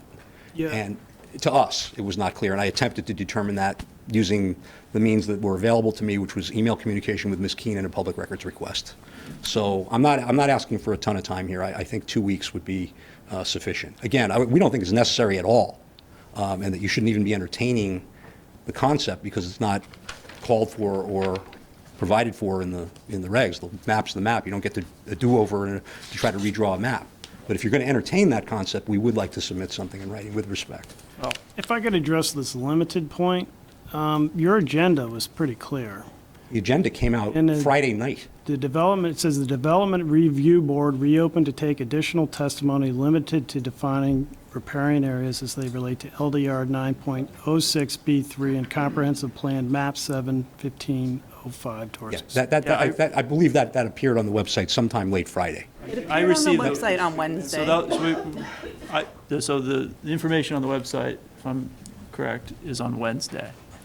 And it's the same information that's in the public notice. It's the exact same In language. any event. And which is notified in the other paper. In any event, we attempted, and the paper record is clear, we attempted to find out what this hearing was about, and it was not clear to us that that was the case. And I don't think, given the fact that it's reopened, given the fact that this land has not been developed for thousands of years, I don't think an extra 2 weeks is going to make a difference. And by the way, the Supreme Court decision on TDRs, it could come down any day. It's been over 4 months since Mr. Byrne and I argued that case in front of the Supreme Court on September 17th. The Supreme Court's been averaging about 4 to 5 months on decisions after argument. We could have that decision before my 2-week request is up, and maybe it'll just move this whole thing. And if we closed and we go into deliberations, and there is a Supreme Court case that inspires us to reopen, to discuss about the issue, TDRs, that is one of, closing does not mean a decision has been made. Right. Closing means that we've stopped the process. At any time, as evidenced tonight, we can reopen the hearings. But to begin deliberations with the evidence that has been presented to us, with the evidence that we've asked, or the information we've asked the applicant to provide, I'm inclined to close. Mark, where are you at? I'm honestly, I'm inclined to close because I agree with you. The purpose of opening it was to ask the applicant to provide information. We could be going back and forth constantly with this. We give the, just have an opportunity to submit, and then the applicant wants time to submit counter. I think we opened it for a very specific reason. It was to ask the applicant information. So I'm inclined to close at this point. Jim, where do you stand? Still processing. I'm inclined to keep it open, but I'm. Okay. Jennifer? I'm inclined to close. Don? I'm with Jim. I understand Mark's point that this could go back and forth, but your presentation was so thorough and so thought through. I'm inclined to give the other side an opportunity to respond. Okay, so we have an interesting situation here. I have a sort of logistical point that might help a little bit. Okay. The next available meeting date that is not already full is March 4th. The warning to the other paper, my deadline for warning this hearing for the March 4th is February 7th, which is after the DRB's next meeting. So the DRB can actually close, have a deliberation, reopen, and not lose any time. Isn't that interesting? Yeah. Also, the DRB can take 5 minutes now and go out in the conference room and deliberate on this. If they would like, we can take Mark with us. Can I ask a question, Matt? So those are a couple logistical points. Okay. Very briefly. My clients were under the impression, I'm very fond of Jennifer personally, so please don't take this the wrong way, Jennifer. My clients were under the impression that when Jennifer Smith came to the last DRB meeting to vote to close the matter, she was there to make a quorum because Mark had to leave early, and in fact he did, and she voted for Mark. Am I understanding that there are now 5 voting members instead of 4? So, you understand the policy set out by the city council. Would you like me to take this? Yeah, could you take that, Marla? The policy set out by city council, as Matt began, is to allow the DRB to appoint an alternate member when recusals result in 5 or fewer members. No, sorry, 4 or fewer members, to bring the number back up to 5. So we have 4. We have Matt, we have Mark. Right, so it we have allows Dawn, alternate and we have Jim. appointments for 4 or fewer to bring the number back up to 5.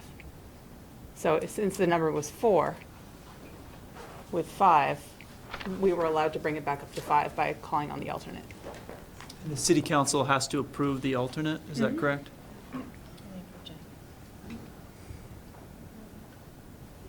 So she wasn't representing Mark? No, she was not. She was not filling in for Mark that night. Jennifer is She was a the full fifth. member She was a of the fifth board. member that night too. There were 5 then. There were 5. Thank you. So, given the scheduling concerns, I would make a motion that we, understanding that we're not making a decision here, we are to make a decision to stop the process, to begin deliberations, and at any time we decide we are missing something, we can decide to reopen. But I would make a motion that we close final plat application SD 1927 of Dorset Meadows LLC. Second? I'll second. Seconded by Jennifer. Discussion? Discussion? So we still would have the option of opening it up again? Absolutely. Okay. We could open up 14 more times. Okay. Or not. Thank you. Okay, any more discussion? All in favor, say aye. Aye. Aye. Those opposed? Those abstaining? Did you go aye? I did it. You're an aye. I nodded, I'm sorry. Okay, so it's 4-1-0, and this issue is closed. Thank you. Thank you, everybody. Take a pause so people can exit before we go on to the next one.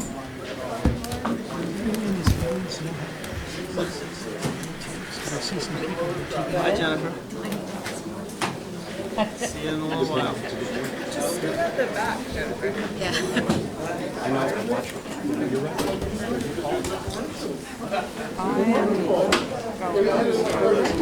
Brian, I don't know if he's still on the phone or not.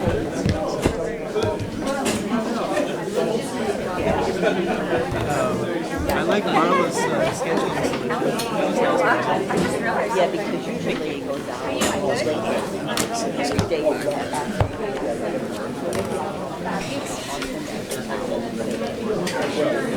I still want to know what that muttering was all about.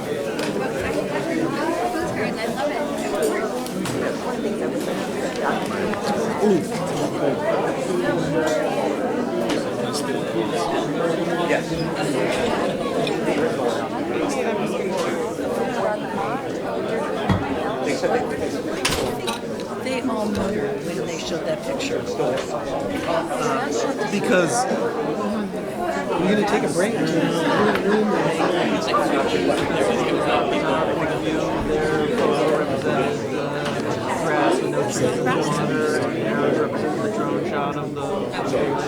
Okay, it's a perspective.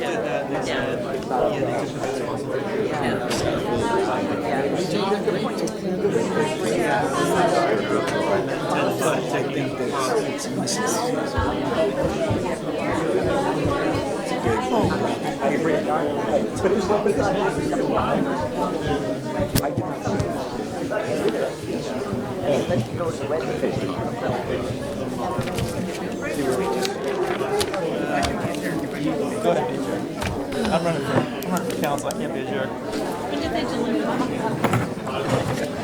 I would love if they had a coffee machine, they had a little kitchen back there. If you're not participating in the next hearing, you can take your conversations out in the hallway. Thank you, everyone.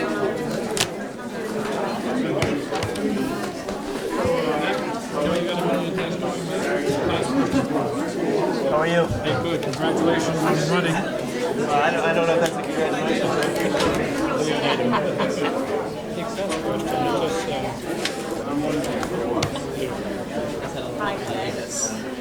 This is from the PDR. I'm sorry? In one reading now, that means the base unit would be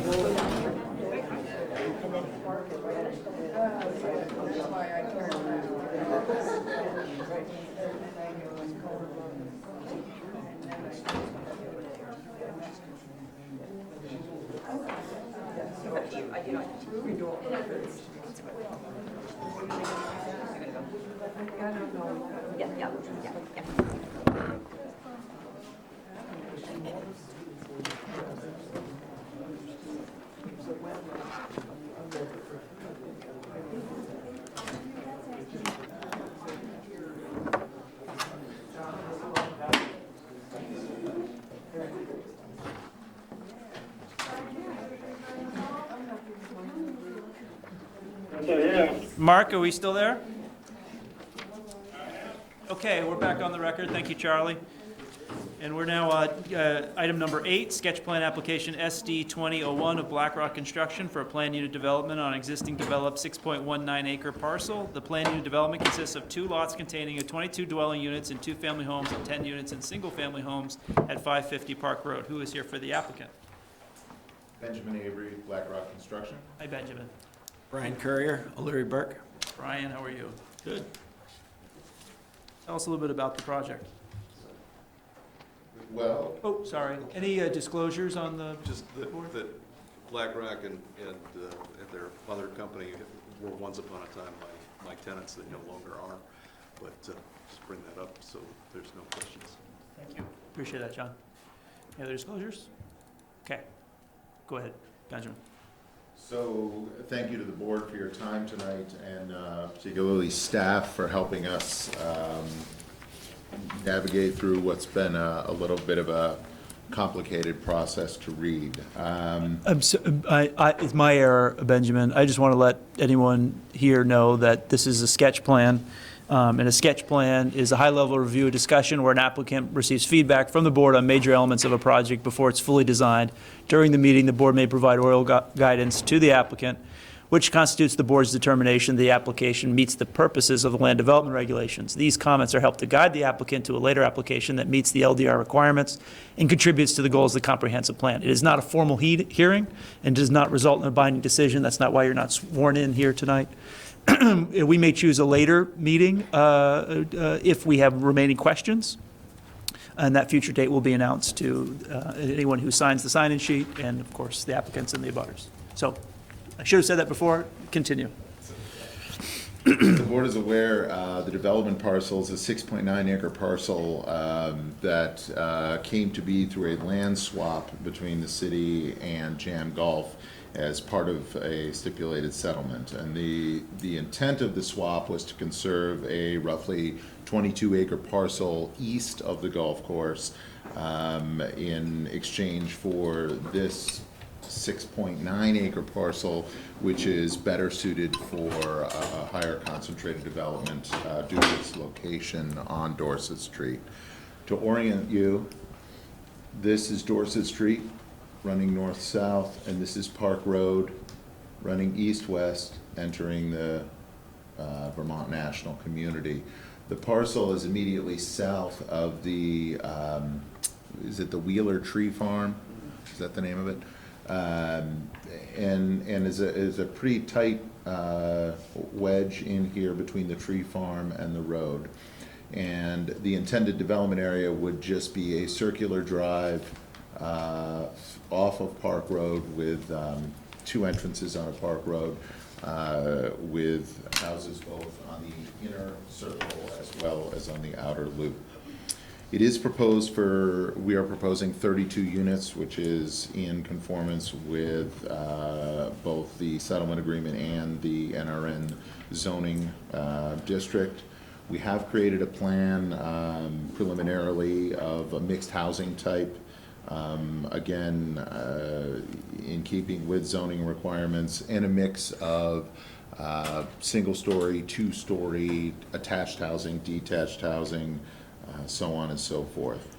We have, at the encouragement of staff, added some community-based components, or at least as many as we can on a parcel this size, including a pocket park that would run through the development and create additional connectivity with the public bike path. With that, do you want to walk through the technical components? Sure. The project will be served by approximately 1,000-foot loop road. It'll be served with municipal water sewer connections. There's a southern easement that was specifically designed in the settlement agreement to facilitate the stormwater treatment of the area. There's specific landscaping berms along the outside that are also part of the settlement agreement, stipulated specifically to this zoning district that doesn't come up anywhere else in the city. The NRN district, neighborhood residential north district. It was specifically established for a project similar to this as part of the settlement agreement. That's about it. Can you point me, Brian, the existing bike path and Yeah. then the new bike path? So there's an existing bike path along Dorset Street.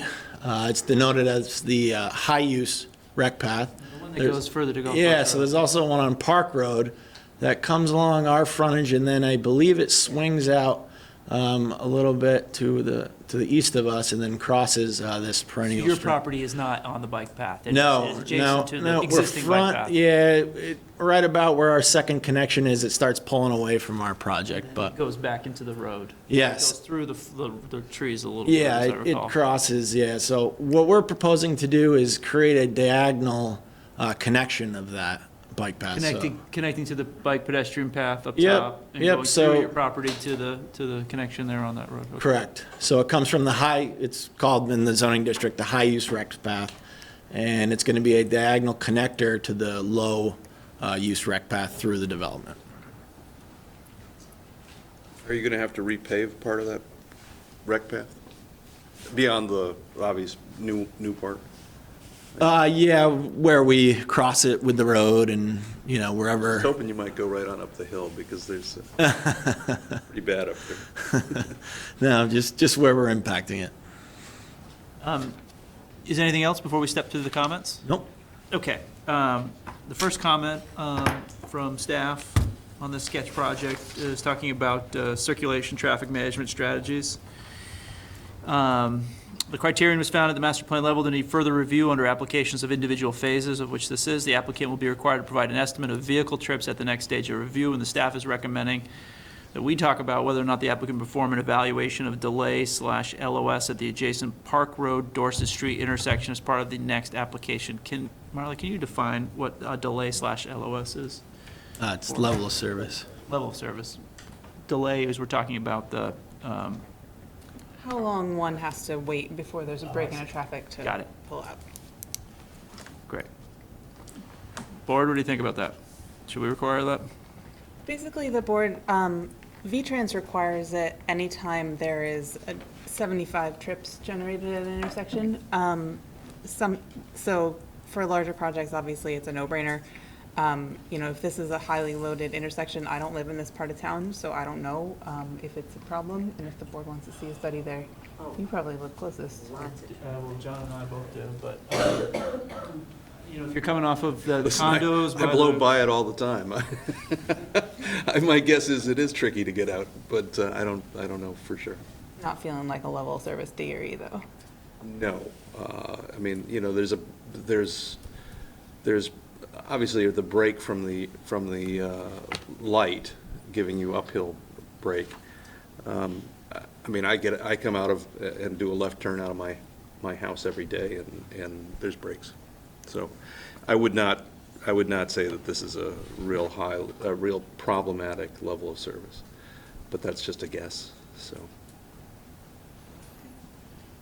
I would just add that, the project is expected to produce 25 peak PM trips, well below the 70 level that Marla was discussing. And there's also an existing left turn lane on Dorset Street.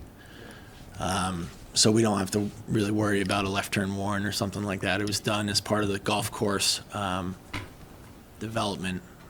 Into, what's the name of that road again? I can't- Park Road? Park Road, yeah. Yep. while we're on the circle, what's the distance between the uphill and the downhill drives? on Park Road? Elevation-wise, or? No, it's probably quite an elevation change. But no, I meant the distance between the drive-ins. So the road's 1,000 feet, so roughly, probably 300, something like that. Maybe between 3 and 4, somewhere in there.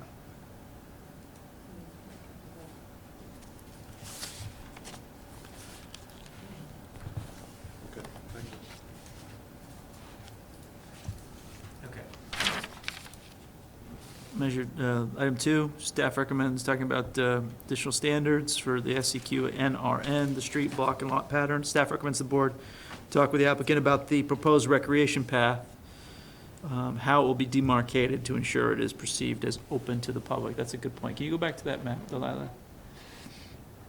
Just because there's a wall, it's 400 between the roads. Yeah, what is the green space right in the center? Is that just shrub, is that just existing? Yeah, do you shrubs, want to or- zoom in on it maybe a little bit and just show kind of this The area? next page shows it without the background too, that might be more Should I go helpful. to the next page? Okay. So the green space in the middle is, we're showing some more or less street trees for a recreation path. Some sort of landscape delineation between the back of these yards and the back of these units to feel like you're not walking through somebody's backyard. So there's some sort of landscaping barrier between the public rec path and the rear of those units. Yeah, when I was staff's point, Yep. that's for all the kids that are gonna go to the baseball field. Yep. and the hiking rink. That seems like a cut through, right? Yep. So that's going to be a cut through. Is it going to be? Yeah, so. Going to be clear that it's available to anyone that can Yep. cut through. One of the options we talked about is maybe erecting some sort of signage that says, public walkway, at least initially, until, kind of the word's out that that might be the better way to go. It's not gonna take any time. Yeah.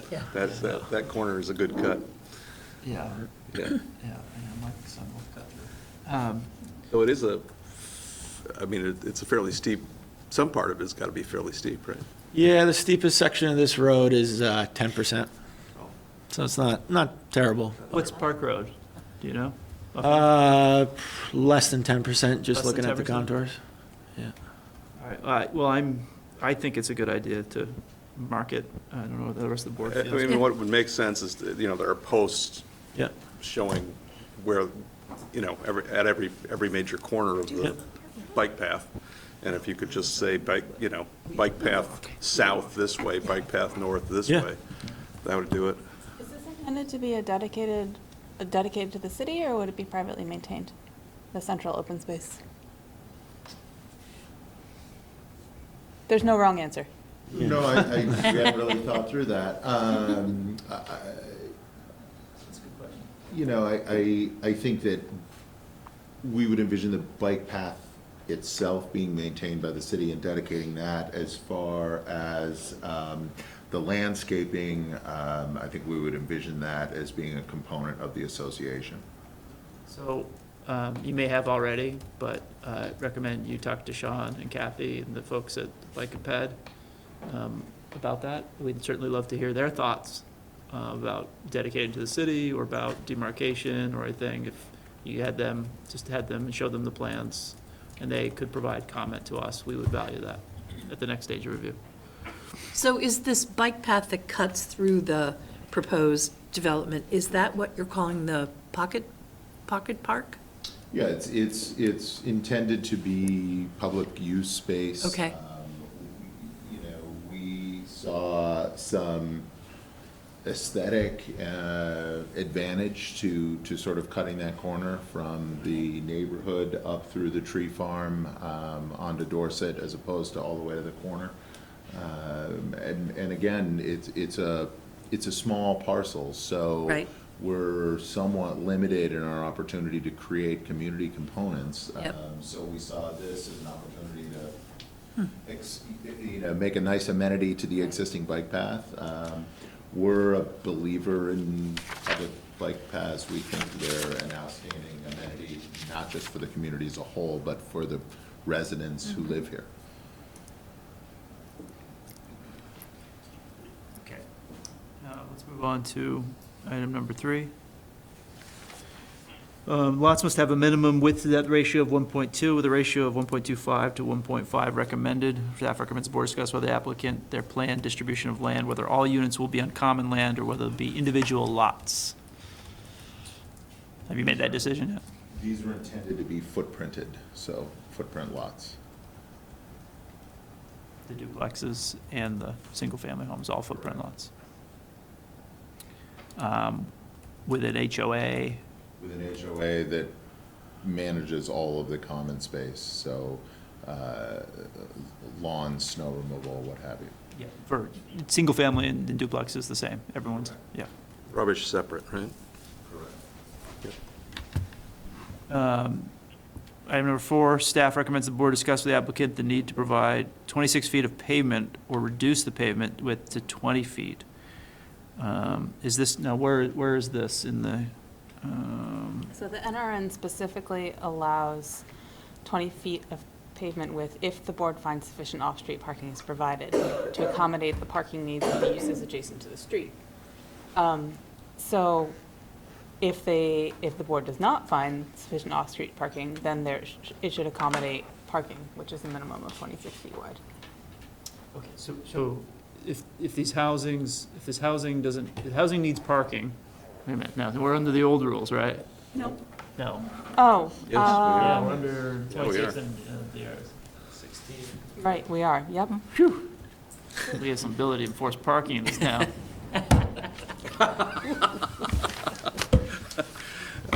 Sorry, that's These not are a joke double at your loaded- expense. These are double-loaded driveways? Yes. Two-car garages generally? Yes, that said, it is also encouraged to, bring homes closer to the street in this district. And, we hate to see a street that is too narrow for parking on the street, because frankly, people park on the street anyway. So we would be in favor of widening it to the 26 feet and allowing for that parking on one side. So you want to go 26? Yeah. Okay, thank you for that. Item number 5, residential design. Staff recommends the board invite the applicant to describe how their elevations, which will be required at the next stage of review, will meet this criteria as described in the paragraph above. Understood. We've reviewed them and. You'll do that. We've actually, if you review the plan, there are 6 different proposed designs, types, footprints, heights. Yeah. So we've got a fair amount of wood to chop as far as coming up with some elevations and streetscapes. But we do plan to have that when we come back for a preliminary. Thank you, Richard. Item number 6, garages must be set back a minimum of 8 feet behind the building line of the dwelling, with some exceptions for side-facing garages. The criteria does not appear to be met by the provided sketches. Staff recommends the board discuss this with the applicant. You'll fix that at the, To be quite candid, I think whatever we submitted for initial sketches just rolled over from the city council, so it was more a sample of other product we've done. It wasn't intended to specifically meet the criteria. right, so we'll see that in the next stage. Number 7, staff recommends the board discuss with the applicant the design of the homes on the corner of Dorset and Park Road as the gateways to the neighborhood. These homes are, can you highlight them? Do you have a pointer, Brian? So what you'll note is those two, both on the western and the eastern entrance to Park Road, those are larger footprints, larger proposed footprints. We envision those to be a little larger home, probably more in keeping with some of the larger homes further back in the neighborhood. Mark, are you seeing this? I am seeing it. Okay. And the one thing though about that's interesting about those 2 corner lots, so the 2 corner houses, is that's meant to be a 1-story area, correct? That is correct. So, you say they have larger footprints because they're going to sort of more resemble the larger structures or larger single families further into the development. But, at 1 story, those are not 1 story. Those are very traditional sort of 2-story, more center hall colonials, if I recall correctly, or kind of, I guess, a mix of contemporary or something like that. But I think I think it's an interesting staff comment because, you've got them larger, but they're also required to be 1-story, and they're sort of the gateway into the neighborhood and into the southern end of the golf course development, or the northern end of the golf course development. I'm a pretty user-friendly developer. I'm happy to make those smaller if you'd like them to be smaller. I'm simply looking to mix it up. I'm happy to mix it No, up. I don't think I'm saying they need to be smaller. I'm just saying the comment that, you are going to there's going to be some scrutiny put on them as to the design, given the constraints you have on them and the fact that they are the first two houses that are going to be seen as you pull into the neighborhood. 1 story and sort of the corner lot, that's all. I think, I don't expect to see something unpleasant, but I think we would like to see those specifically along with the other structures. They're one story, maybe I missed this, they're 1 story is a restriction? Yeah. That is correct. The shaded is limited. There's 3 areas that the NRN specifically describes as having to be 1 area. When they came up with the zoning district, they were areas that they thought would limit the impact, being this corner. You see this grade over here, close to Dorset Street, this corner down here, close to Park Street, and it's also where there's proposed landscape buffering. That's also a requirement of the zoning district. The initial draft that we brought to staff actually had duplexes running up to the entry points, and it was through discussion with staff, and we didn't disagree that it may set a nicer tone to put a single family out on the corner as opposed to the side of what is a larger single story duplex. So it's a single family home being 1 story or 2 story is gonna offer more character than the side of a duplex. So one thing the board sometimes does, at least in my tenure here, is just takes a look at the side elevation of the buildings on the corners as well as the front elevation. Yeah, I think that's really all that staff that to be comments. the doing case. it. Yeah, that's a great idea. Yeah, sure. Yep. I think the front, side, and rear, especially on those. Oh, it was the Dorset Street facing, yeah. Right, so I think, all four elevations, a lot of the time, typically, we only have to see the front when it's sort of like the interior unit. But I think it would be good because, the side elevation is going to face Park, and the rear elevation is going to face Dorset. So I think I personally would like to see all 4 elevations on, those corner lots. Yeah, I think it's a great idea. Number 8, staff recommends the board discuss with the applicant whether the narrower 27-foot option with a mixture of plantings is preferred over the, we're talking about landscaping here, buffer. 27-foot option with a mixture of plantings is preferred over the 70-foot less planted option along the western buffer. Staff notes the requirements for the narrow option will more fully screen the proposed development area from future development area on the south side of Park Road and may interrupt the cohesive neighborhood feel. Can you, Yeah. Can I see something to understand? Yeah. So they're referring to the landscaping that's adjacent to what's called in the zoning district, the low-use rec path. Okay. So the low-use rec path, there's 2 different types of landscape buffering that's described in the NRN district. One of them is type 0, which is a 70-foot buffer with minimal plantings. And then the other one that we're proposing is a type 2 buffer that's 27 feet wide, but there's a fair amount more planting involved with the 27-foot buffer. We're proposing it as the 27-foot buffer. It's allowed in the NRN district. I believe staff commented that they wanted it to more or less match or create a more neighborhood feel with the parcel across the street. 70 feet is pretty far back. We feel having them closer to the street might be a better way to go for this. I think there's pros and cons to both is what we kind of tried to lay out. The narrower obviously allows slightly more elbow room in the development. It has more screening, but is screening really thing that is wanted here, or is connectivity, visual connectivity to the neighborhood across from Park Road the more desirable way to go? And it's just a discussion. How, what is type 2? Tell me what's in type 2. Is it low stuff or is it high stuff? Well, I mean, it doesn't appear to be trees. Type 2 informal plantings. A Type 2 landscape buffer must be composed of a split rail fence or equivalent approved by the DRB.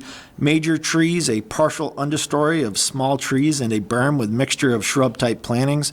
The minimum amount of plantings per 100 horizontal feet of buffer shall be full ground cover, 2 trees of at least 3-inch caliper, 3 ornamental or understory trees of at least 2-inch caliper, and any combination of shrubbery that occupies at least 50% of the area at the time of planting, all of which shall be distributed throughout the minimum buffer width described in Table 9-A, 2A. And that's the 27 and the 30. Yeah, so it's very specific. And my opinion is when it was drafted, the intention was to not impact the existing use, low-use rec path, to create a landscape buffer screening from that low-use rec path, not necessarily to create a neighborhood feel with, the parcel across the street. We feel the plantings and the 27-foot buffer accomplishes that goal. What do you think? I like it. I like Melissa, what what do you they've think? got. Jim, Don? Fine. Fine with me.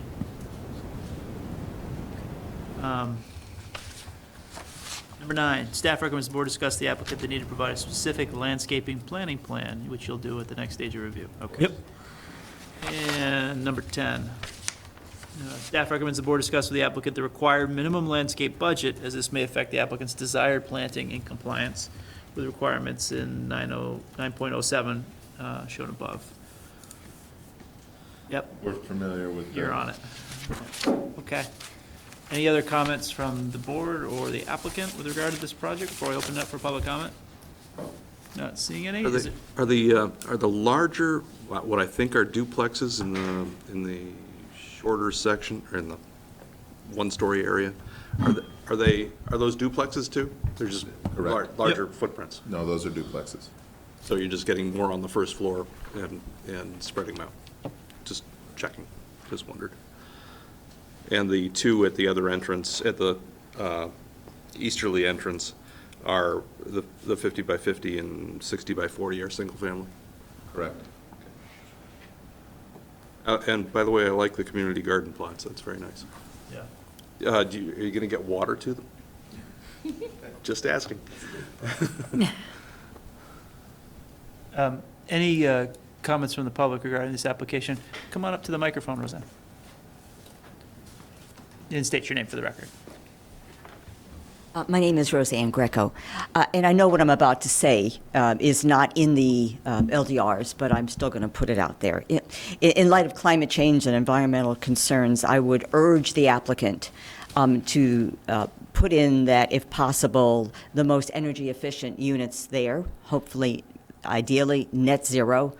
And just as you encourage the applicant to go to Park and Rec for, bike paths, connectivity and stuff, maybe go to the Energy Committee to maybe get input on how what your building can be as, environmentally friendly, uses minimum amount of fossil fuels, so that we can preserve our environment. So that's Thank a you for general your statement. comment. I know it's not in the LDRs, should be, but, Are you you're building to the stretch codes? Yep. Correct. Thank you. Any other comments? Come on up. You state your name for the record. My name is Brett McClay. Hi, Brett. Hello. I live just north of there, and that's a field that I walk in. I guess my comment is mainly an aesthetic one, and it's on a small point. There is a very old apple tree. If you can use your highlighter, I think it's up near those black, oh, thank you. If I can figure out how it works, there we go. I think it's probably right around there, or maybe here, or maybe even here. And it's a beautiful apple tree. I was just wondering if that could be preserved in the process of this That's a great question. development. Would the applicant like to offer an opinion whether or not they're going to? As long as it does not sit in the middle of a roadway or one of the proposed footprints, we would be open to. It might be in your public space. What did you call that? A pocket park, I guess? Community garden, pocket Community park. garden? I That would would just work add that perfectly, the, because if it's on a future private property, of course, they could cut it down, but it is it's quite a marvel. Under a plan like this, all of the land becomes association land. So the private ownership of the lots consists of the footprint under the home. And my answer to your question is, if possible, yes, we would be open to that. Thank you very much. Thank you, Brett. Thank you. Any other public comments? Could you take a look at that for next time, just to see where it lands? Yeah, I Put it would on the site plan. just add with, 10% road, the location's important, but the elevation is also very important. So if it's, even if it's in a good spot, if it's low or high, it. No, you can easily destroy the root system. Right. Just by burying it or something. Yeah. Thank you very much. Any other comments? Okay, any other information that we need from the applicant? Is there any information the applicant requires from the board? Seeing none, thank you, and we'll see you at preliminary plat. Thank you. Thank you. Okay.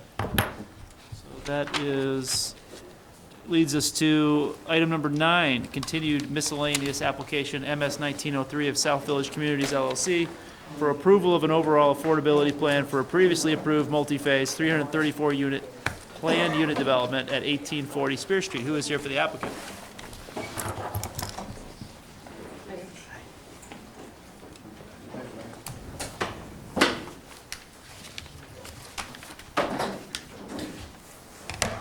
Good evening. Good evening. Could you identify yourself for the record? Patrick O'Brien. Hi, Patrick. Robin Jeffers. Hey, Robin. You've both been sworn in. So, how would you like to go about this?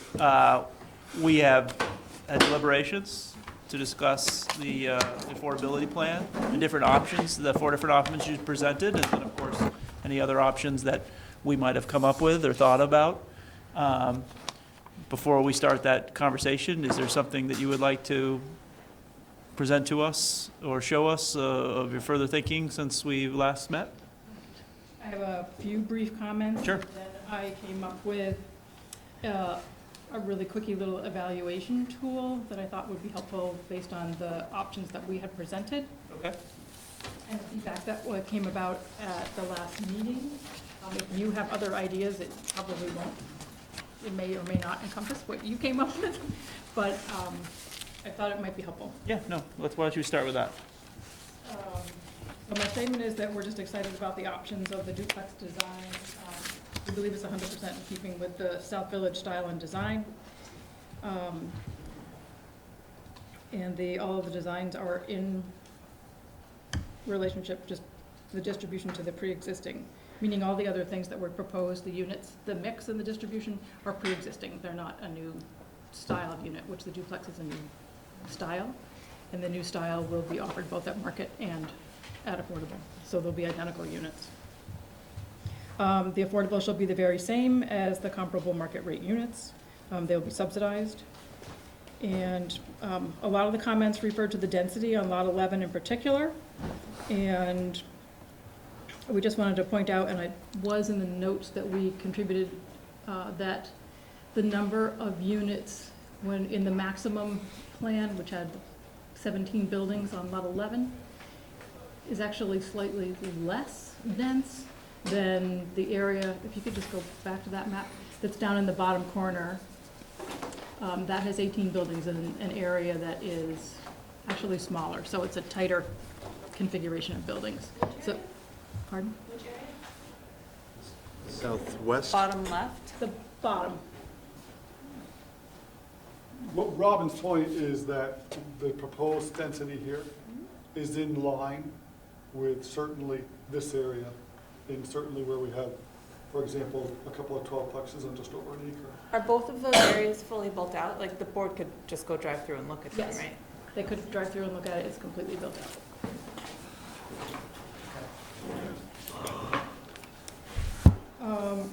Further, I wanted to add that the duplex plan was the outcome of a lot of work that we did with neighbors. And this is just something that you wouldn't know unless we shared it with you, but the original plans had 15 12-plexes in there. 156 units of the original 334 were to be in 12-plex. And the neighbors have universally rejected 12-plexes fairly much across the board. They did not want them on lot 11, they did not want them on lot 48N. In the previous package with homeowner comments, there were probably this many letters about, about that. So the duplex plan was an outcome of that. And when you erase 12plexes, it takes a lot more duplexes to get as many units as it does with 3 buildings of 12plex. So that's. Excuse me, what's a 12plex? Is it 3 stories of 4 units? It can be 3 stories of 4, and it could be 2 stories of 12. Currently, most of our 12plexes are 2 stories with 6 on a side. So it's a row house style with individual front doors. 2 stories. 2 stories. And Robin, what was approved in the master plan? Were they Originally, 3 we stories? had 15 3 stories. So again, most of the ones that we have built so far are the row house style, double-sided 2-story. So 2 units, their backs face each other, that's their common wall. Yes. Thank you. Anything else? No, I'm sorry. That's it, Robin. Sorry. Just that we're hoping to leave here tonight, I'll speed it up. We're hoping to leave here tonight with your guidance, because we really want to move on to subdivision plans and come back here with specifics. So, I'll just briefly touch on it, and then maybe I hand off to John for a summary. We met in deliberative session, and well, we all have come from different points of view, but, you know, we all support affordable housing, and we all appreciate the challenges you have and the concerns the neighbors have. We tried to put that all into the calculus. And when it came to it, I think the concern that was expressed in deliberative session was the ratio in lot 11. And trying to determine how we could change that, if we can change that in your affordable housing plan, and what impact that would have on the further development. But, John, you articulated quite well, you know, what we're looking at. Yeah, so I mean, I think we're all thrilled that you found a way to do it. I don't think, well, I don't have a problem with what you're doing on lot 11 in terms of density. That's same here. The concern is one of the mix. I think we end up with 12 affordable and 10 not affordable, market. Hopefully still affordable for the market. Right. 10 market. And ideally, I think we all feel that's a density for affordable where you've got more affordable families than not. We'd prefer to see affordable never mix more than 33% affordable to market. I know how complicated this is, and it may be impossible for you, but this is what we'd like to see. So on the 22 units you'd have there, we would hope that only 7 or so would be affordable. Same thing on 48N, you've got, I think it's 4 and 4, turns, you know, that makes it more like 2 or 3. And we recognize, you know, you've done nice things here. You've put very nice housing into an affordable project, and that's commendable. And the last thing I think we really want you to do is to push it all over to multifamily, but somehow getting the mix right. We've talked about this for, 3 years or something. Getting that mix right is important throughout the project. And equally important is not having a low-income family identified by their location and where they live. Well, it's important because the LDRs compel us to, right? So there's that. Yet we still obviously understand the need for affordable housing, and that's the sort of the challenge that we're facing. We need to comply with the LDRs to ensure that we're not clustering affordable housing in one place. Mm-hmm. What is that magic number? It might be different for us, but it's not 12 to 10, 12A, 10, 10. Is it 1 to 1? Is it Is it 2 to 1? And then what implications does that have for the rest of the affordability, to bring affordability to affordable homes to your property? So I think what we're suggesting may be that you actually build more market rate in 11 and more market rate in 48N and move some of that housing to something else you control, if that's possible. We don't want to be telling you how to do it, but we are telling you that from our standpoint, congregating at a 1-to-1 or higher than 1-to-1 ratio, affordable to market, is problematic. It's problematic for the people who live there. I know your projects. I actually was down at the project on Patchen Road the other, Grove Street, excuse me, the other day, and it's gorgeous. I was really impressed. And I'm sure that the housing won't identify it from the face. But you congregate a large enough group and it will identify itself. And so I'm not suggesting that your housing is the problem. I'm suggesting that the numbers are a problem. And I think we'd like to see you, if you can, find another way to spread. I mean, originally the intention was to have it fully spread throughout the project. This is putting a lot of it in one place. I think the best distribution that we could get is 1-to-1 in that duplex product. And we feel pretty strongly, and I would like to hear from board members, do they not want the duplex product for the affordable product? Because not product is, the other product is the 12-plex product. Yes, and you know, and it's we're not the conflicted. same home. Just so you're clear, we're conflicted. I'm sure you've had lots of discussions on this. We Yeah. have lots of discussions on this. We don't often meet for an hour of deliberative session for much of anything, and we didn't come up with a solution, because the problem is, yes, we'd like them all to be duplexes, and we'd love to have them all spread out all over the place. We recognize you can't do that. But it is also important, perhaps equally important, that we not congregate to an extent that you can identify an area by its income sensitivity. Even if the product is the same. If you're making a $330,000 to $350,000 home and you're providing that home to an affordable family. We're conflicted.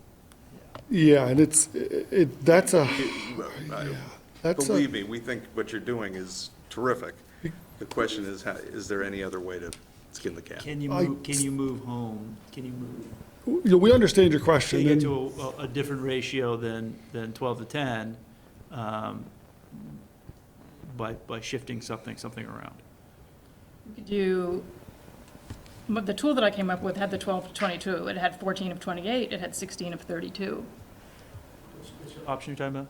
So I just need clarification, because what I'm hearing is, and I don't even want to say this, because, and I'm hoping I'm misunderstanding this, and that is, you don't want to congregate a certain, I don't want to use, I have to be careful with my adjectives, income threshold in a certain area. I'm just wondering if we're being prejudiced.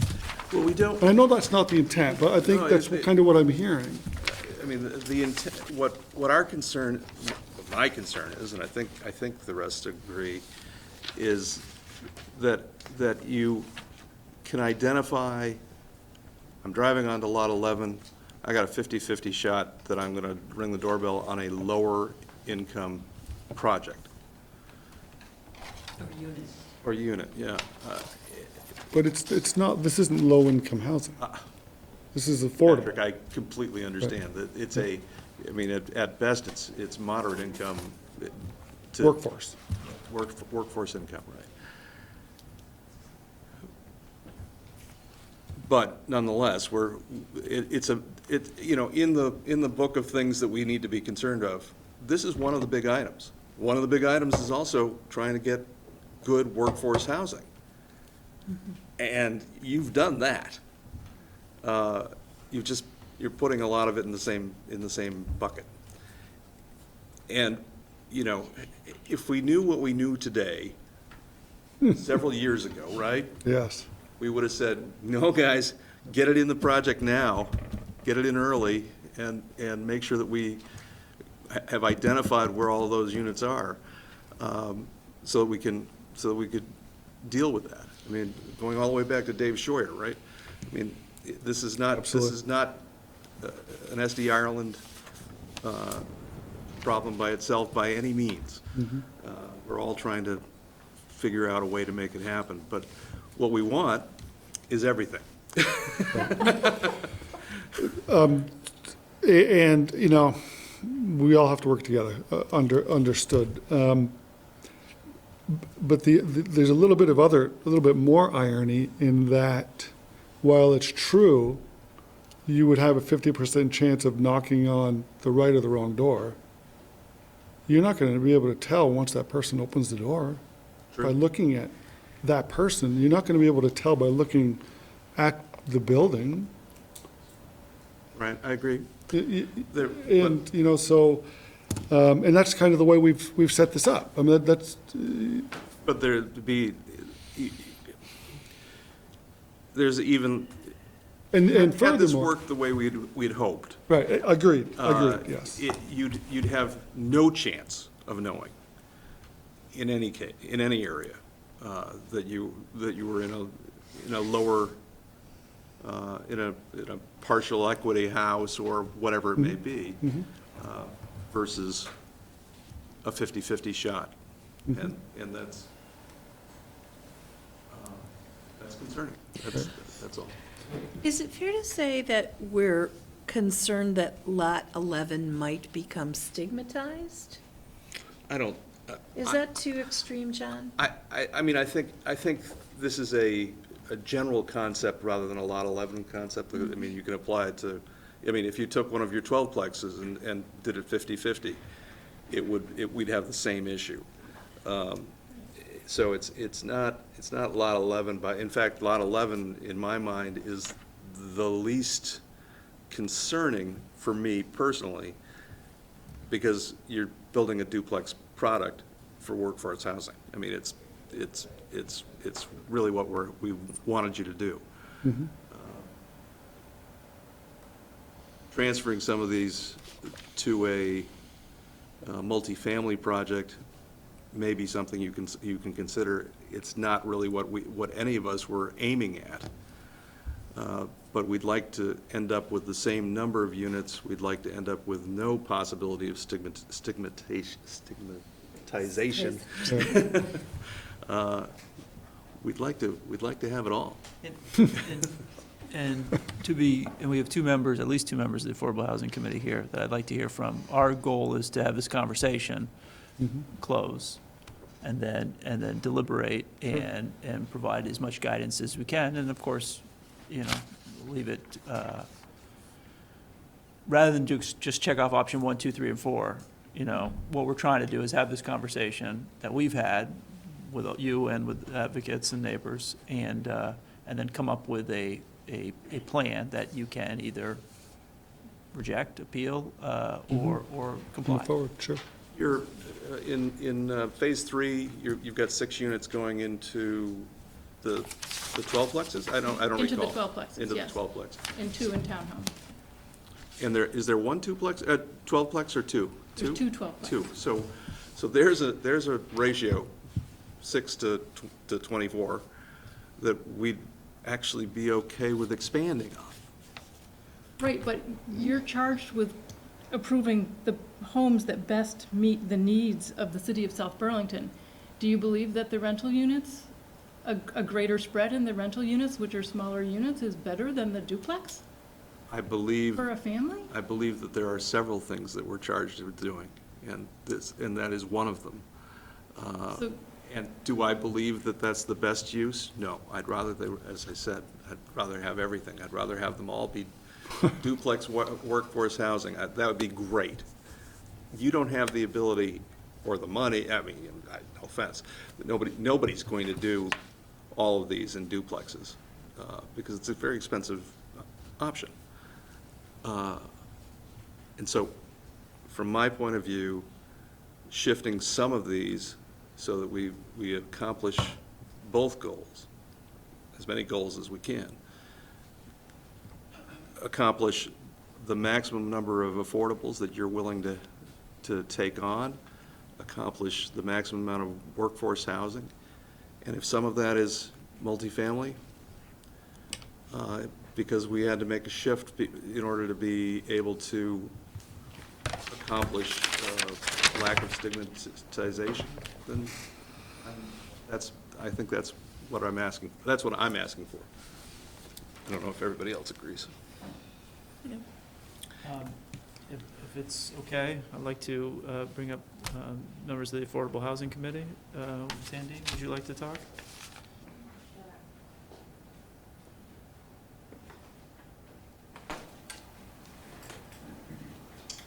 You can identify yourself for the record. Yes, my name is Sandy DeLuey. I have been a resident of South Burlington since 1973. That's about 47 years.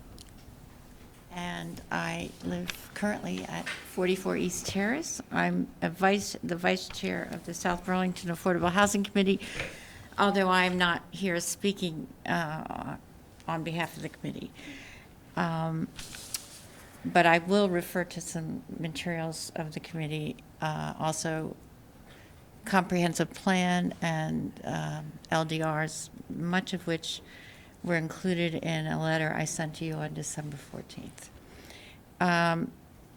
A week or so ago at a meeting, Kevin Dorn was with us, and he asked for things that he might say at a meeting of the Senate General on Housing, and I'm not sure all the names, committee that took place in South Burlington on on housing and affordable housing. And one of our committee members, Leslie Black-Plumo, who works at the Vermont Housing Finance Agency, said that she encouraged him to share with the people present that 1,000 of the 8,000 households residing in South Burlington spend 50% or more of their household income for housing. That's 1 in every 8 households in this city.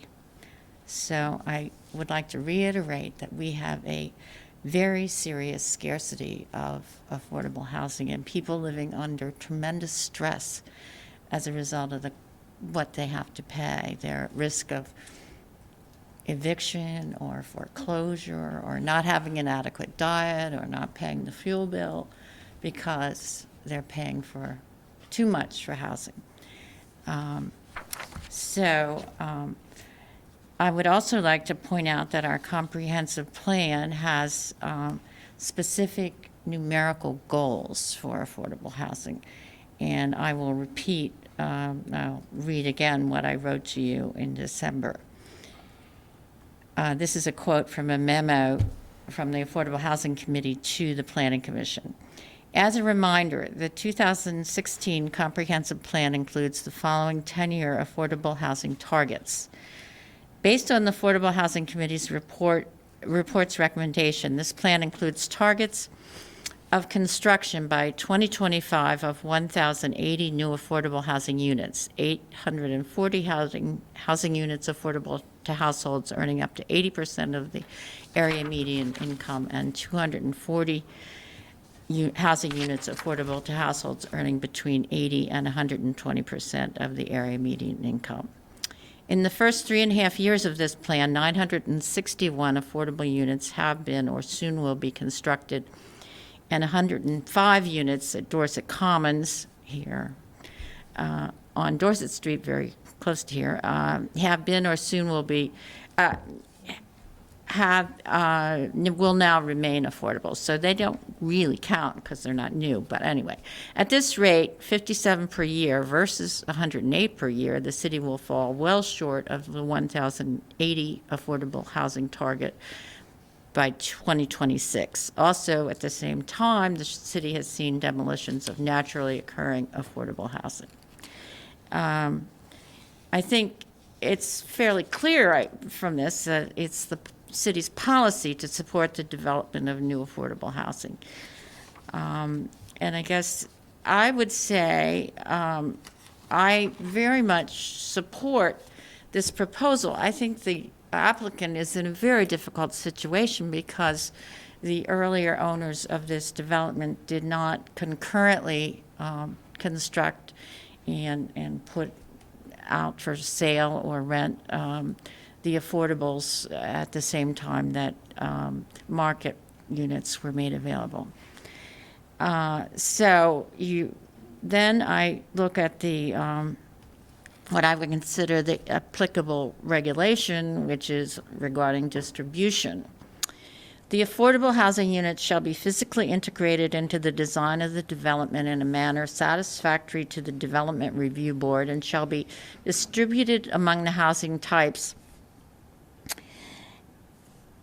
in the proposed housing development in the same proportion as all other units in the development, unless a different proportion is approved by the Development Review Board as being better related to the housing needs, current or projected, of the city of South Burlington.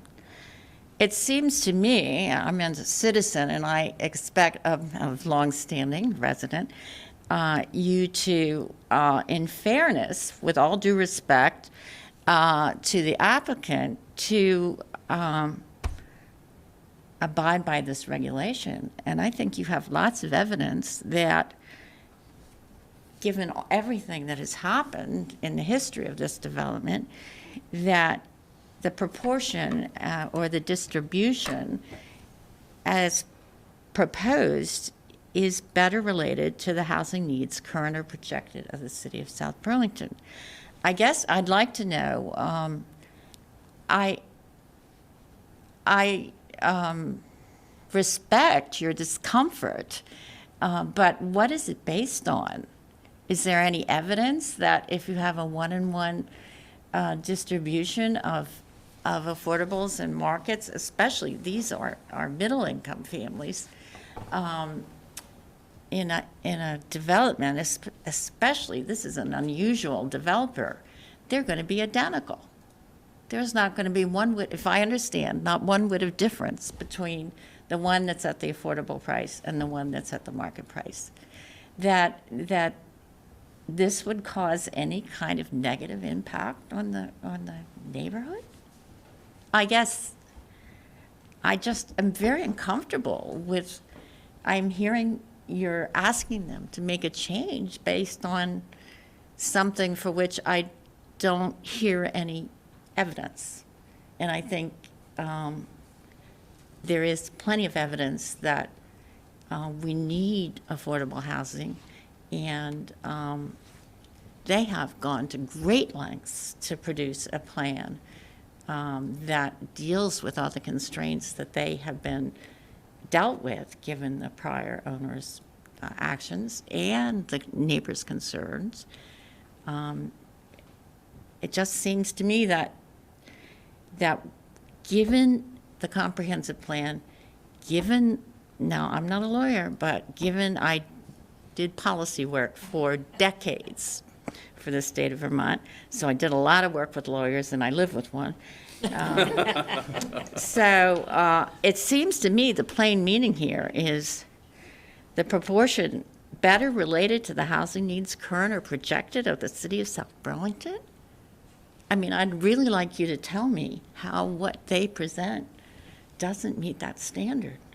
Well, Thank Sandy, you. You read that it should be in the same proportions as the housing. Unless you in the- decide something else. Unless we decide something else. Is better Today, the related. proportion is how much, what's multifamily, how many units of multifamily? Overall, Yeah. there's 0 built, there's 0. How many multifamily housing, 12 plexes are there? There's one, let me see, there are, you built or permitted, there are Yeah, let's say both. 6. There's, There are 4 built, right? yeah, there's 4 built, we have approvals to build 2 more. That's 72. Oh, I know what you're asking, so, and I have that in front of me. So, the, How many duplexes do you? there's 100 and, there's basically, in the end, if this goes the way we hope it will, there'll be 101 single families, like 102 units of duplexes. Slightly less in 12 plexes, because we have an 8-plex too, so that number's like in the high 70s. And the remainder would be triplexes. So and that was in my original application, that, Get you to 333? yeah, 330, yeah. That, it is pretty level, other than the triplexes, which are So pretty level. ideally, there ought to be, for the sake of argument, a third of them should be multifamily 12 plexes. A third should be duplexes, and a third should be single family. Have we got any single family? Oh, oh, No. no, and we know why. Planned Right. affordable single-family houses. I understand that. So, you know, if we're trying to be we're already pushing the boundaries. We have at least one member of us that has personal experience with low-income house, or lower-income housing. I think you and I may come from a different place than the people that we're talking about in terms of some of the income constraints in their lives. I assume you don't pay 50% of your housing costs on a daily basis. No, too. I So- didn't say I did. No, but I'm saying people have feelings people of lower income means can have the feeling that they're being stigmatized, even if you don't believe it would be the case. All I'm saying is I haven't seen evidence Okay. of that. Well, we're not. It seems we're to not- be a perception. Sure, it is my perception. I'll leave it at that. Thank you, Sandy, for your comments. Paula, or anyone else in the audience would like to? I was wondering if anybody else on the board wanted to respond to my question about discomfort versus the plan and the rules and needs. I'll respond. I mean, I think it's, I mean, I read the regulation, I think, the same way you are, that there's discretion for the board for this, and it's trying to get the mix as close as we can given where we are. And I think we're not all right on the same exact, that we know that there's one answer, but we're trying to see, you know, individually the best that we can get given the situation is my feeling. But I agree that there's discretion, and we're trying to get as close to where we can be without exercising, you know, above and beyond discretion. We want to get as close as, that's a great way to put it, Jim. We want to get as close as possible, but making sure that they get built. And that's the tricky dance that we're in right now with the developer and the neighbor. We want to get as close to complying with the land development regulations as they did with affordable housing, but not risk them not being built. And that's our challenge that we're struggling with. Sandy, Well, I guess I don't understand Go ahead, Mark. what's close and what's not. Have you determined that a 1/3 ratio has to be it or something? No, and we don't all agree. Okay. As it happens on Development Review Board, what the ratio should be. My ratio might be different than Don's and so on and so forth, because that's not spelled out. It is a bit, there is discretion. So, Mark, did you add a comment? I had a question for Sandy. Sure. Yes. I guess my question is, you know, obviously we talk about needing, and I completely agree, I'm a huge advocate for the need of it, affordable housing unit. I guess one question I'd have as for a member of the Affordable Housing Committee is, are there specific types that are more beneficial than others? You know, is there, you know, I know the income level is based on, you know, a certain percentage for family of 4 and stuff like that, but you know, obviously we have several different product types on this lot. Is there a product type that is more desirable or more needed at this time than others? Well, I'm not sure what you mean by desirable, but certainly there is a lot more multifamily housing available that's affordable than duplexes. So that certainly if you want to have some equity and opportunity, also far more rental than ownership, and I think these duplexes would be ownership. There's far more opportunity for rentals because there are many more of them than home ownership opportunities. I'm also on the board of Champlain Housing Trust, and so they, unfortunately, due to financial resources, the Champlain Housing Trust owns and operates many more affordable rentals than its the homes available through the shared equity program, which is the home ownership program. So certainly duplexes and more duplexes than multifamily or single family, but I know that's extremely difficult. I would say single family is, even from my experience with Champlain Housing Trust, the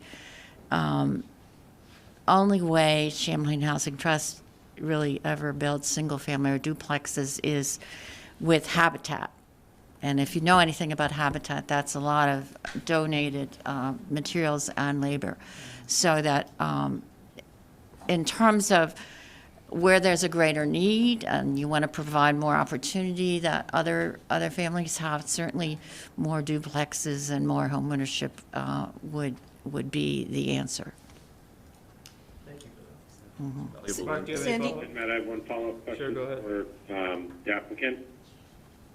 Mr. O'Brien, do you control all the multifamilies in terms of the rental? And let me see, in terms of all of the rentals in South Village, no. There are folks out there who own maybe 1, 2, or 3 units that just rent them as investments. But as far as the 12 plexes, yes, there is a related entity. Yeah, there is a related entity that controls them. Not the same entity as South Village, but it's mostly related. Okay. All right. Thank you very much. Sandy, you and I go way back. Yes. And I believe have very similar, like-minded senses of social justice and our commitment to accessibility and availability. So I feel like you've really presented a really strong argument for us to consider. And I would think if anyone would think that mixing just about a 50-50 affordable and non-affordable was a mistake, I would trust you to speak to that and say that. So I'm probably speaking more to my colleagues on the board than to you, but I appreciate your input, and it's caused me to kind of rethink that. So thank you for that. Any other comments from the board or Sandy, or then I'd like to open it up to other members of the public to speak. Could I just say one other thing? Oh, yes, absolutely. In certain regard, given the amount of work and the commitment that the applicant has dedicated to this effort, I almost feel as if I'm an advocate for them as well as the middle-income people who would like to have an opportunity to live at South Village. So I just want to, it's been extraordinary in my experience. I think the fact that the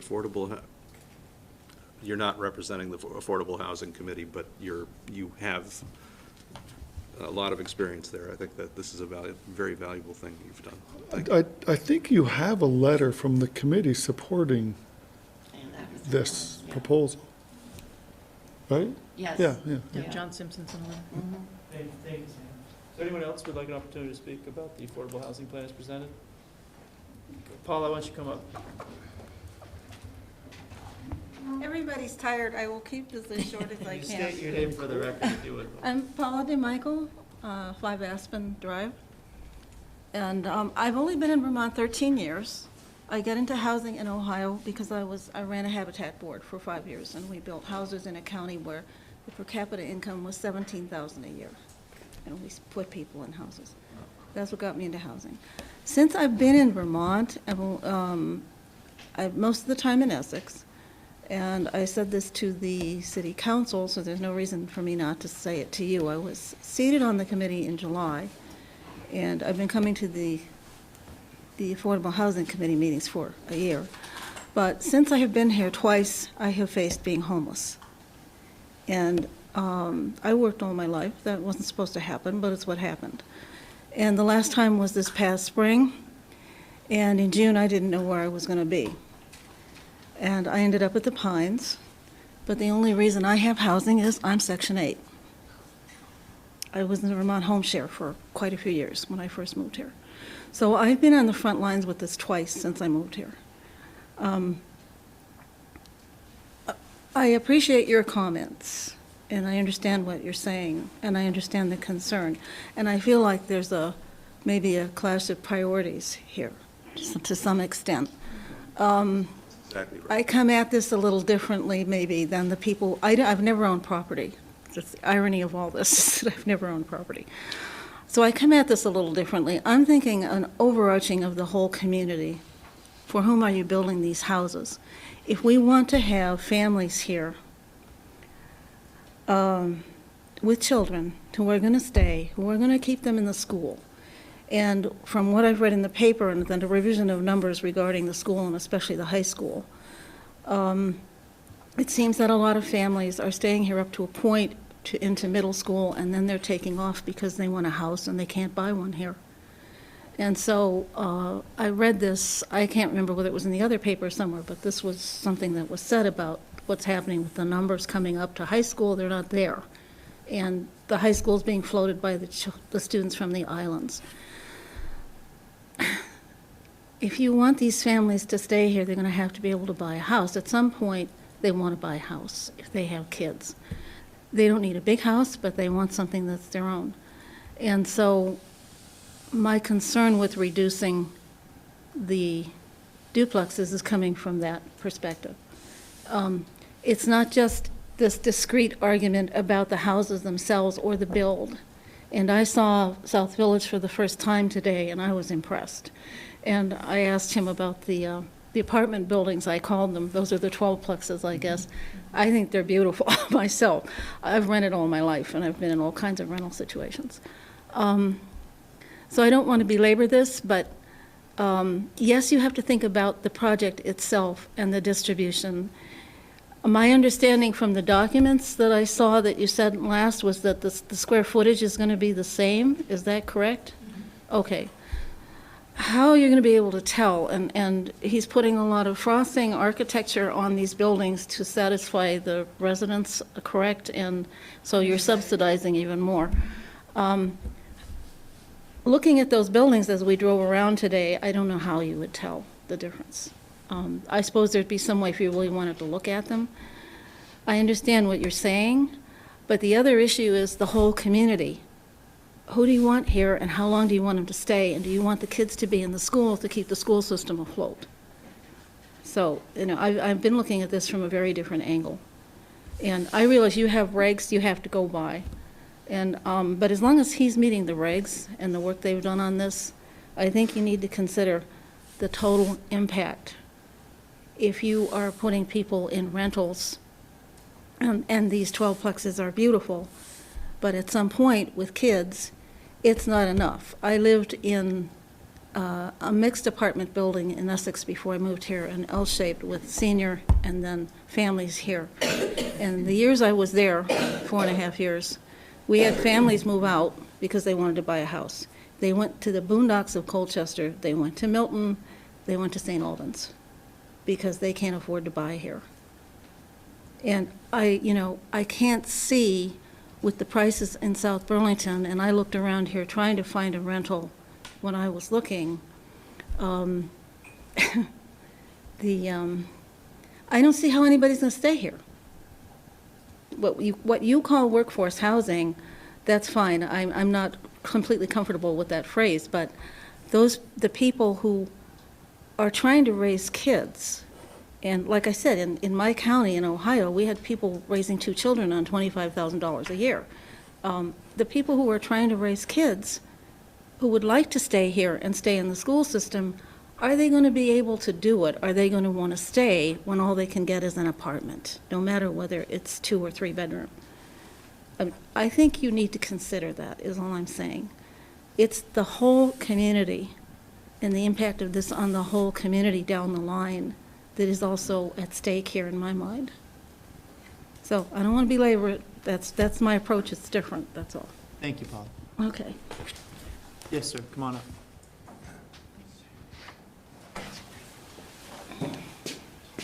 It's late, and I'll be brief.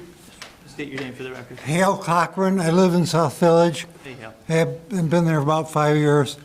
Had we figured this out many, many years ago, we wouldn't be here right now in terms of having the right kind of mix, et cetera, which I agree is a problem on Lot 11. But there's not an easy way to solve it because everything else is built out or planned to be built out. But maybe a possible solution would be to, on Lot 11, would be to, say, build 15 market rate units and 7 affordable units, and then take the difference and put them in the 12 plexes, which is probably the only flexibility that we have right now. So that's my point. Thank you. Thank you, Hal. Yes, sir, come on up.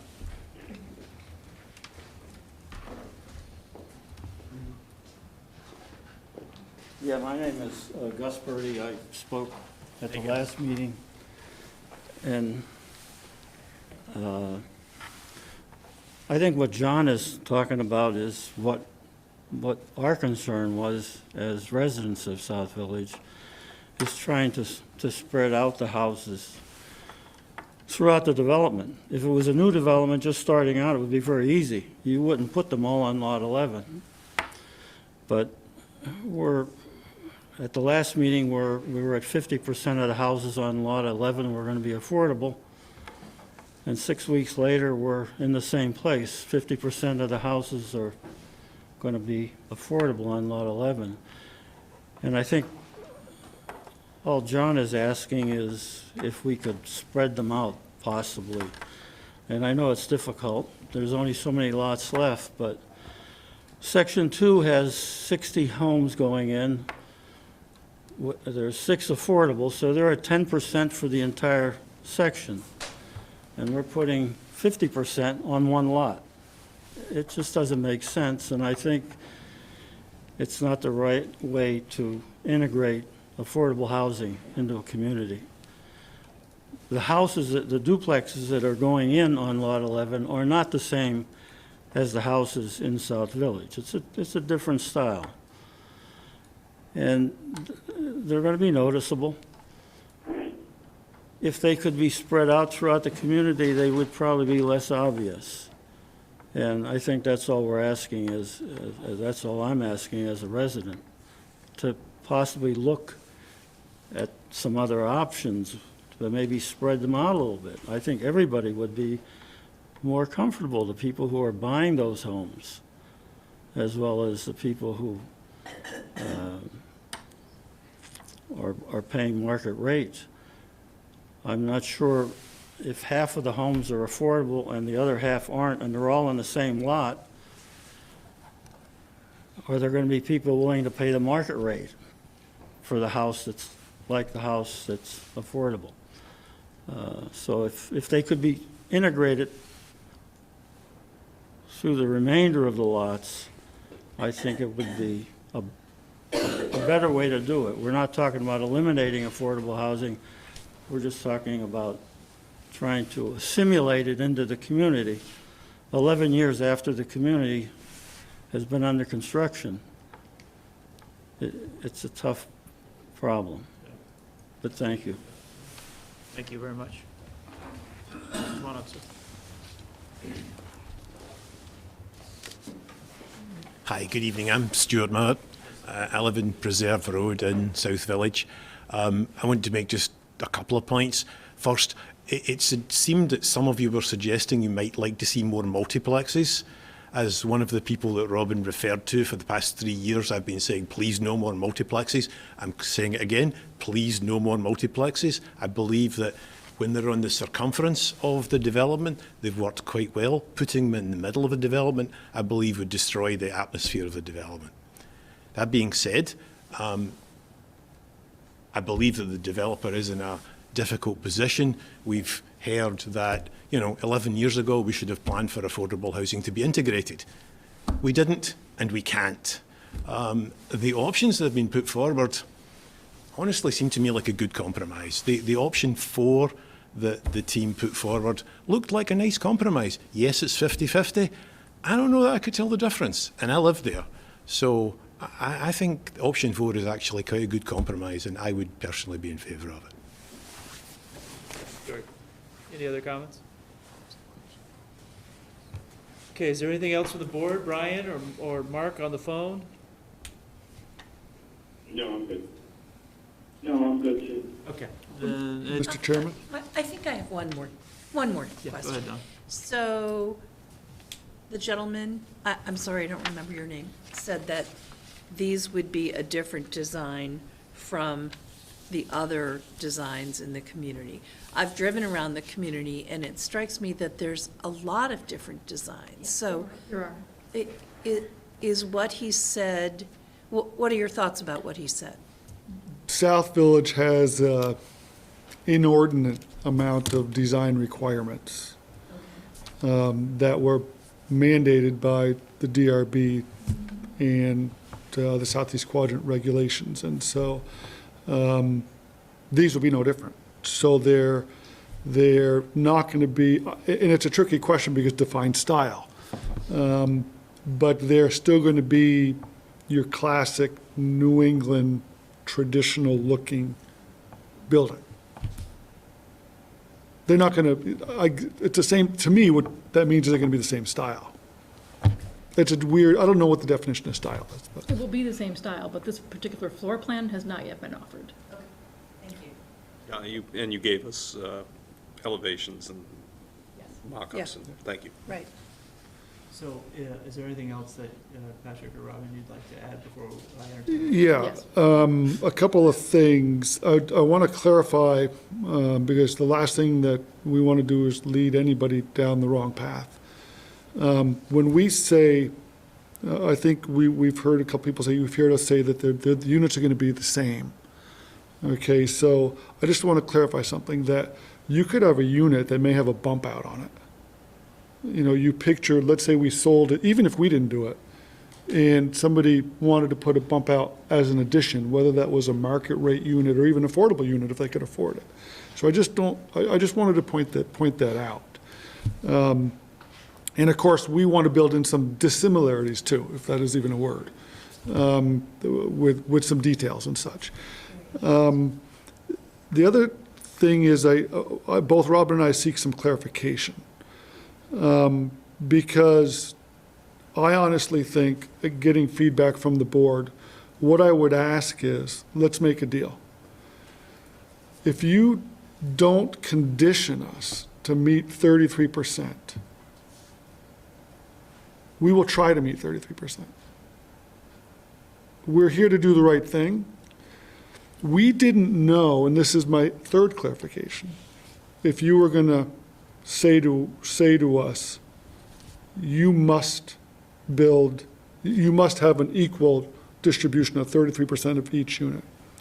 If you're saying that it would be okay for us to take some of these duplexes and move them around, we might be able to. I'm not saying we can, but we will, now that we know that, we might be able to.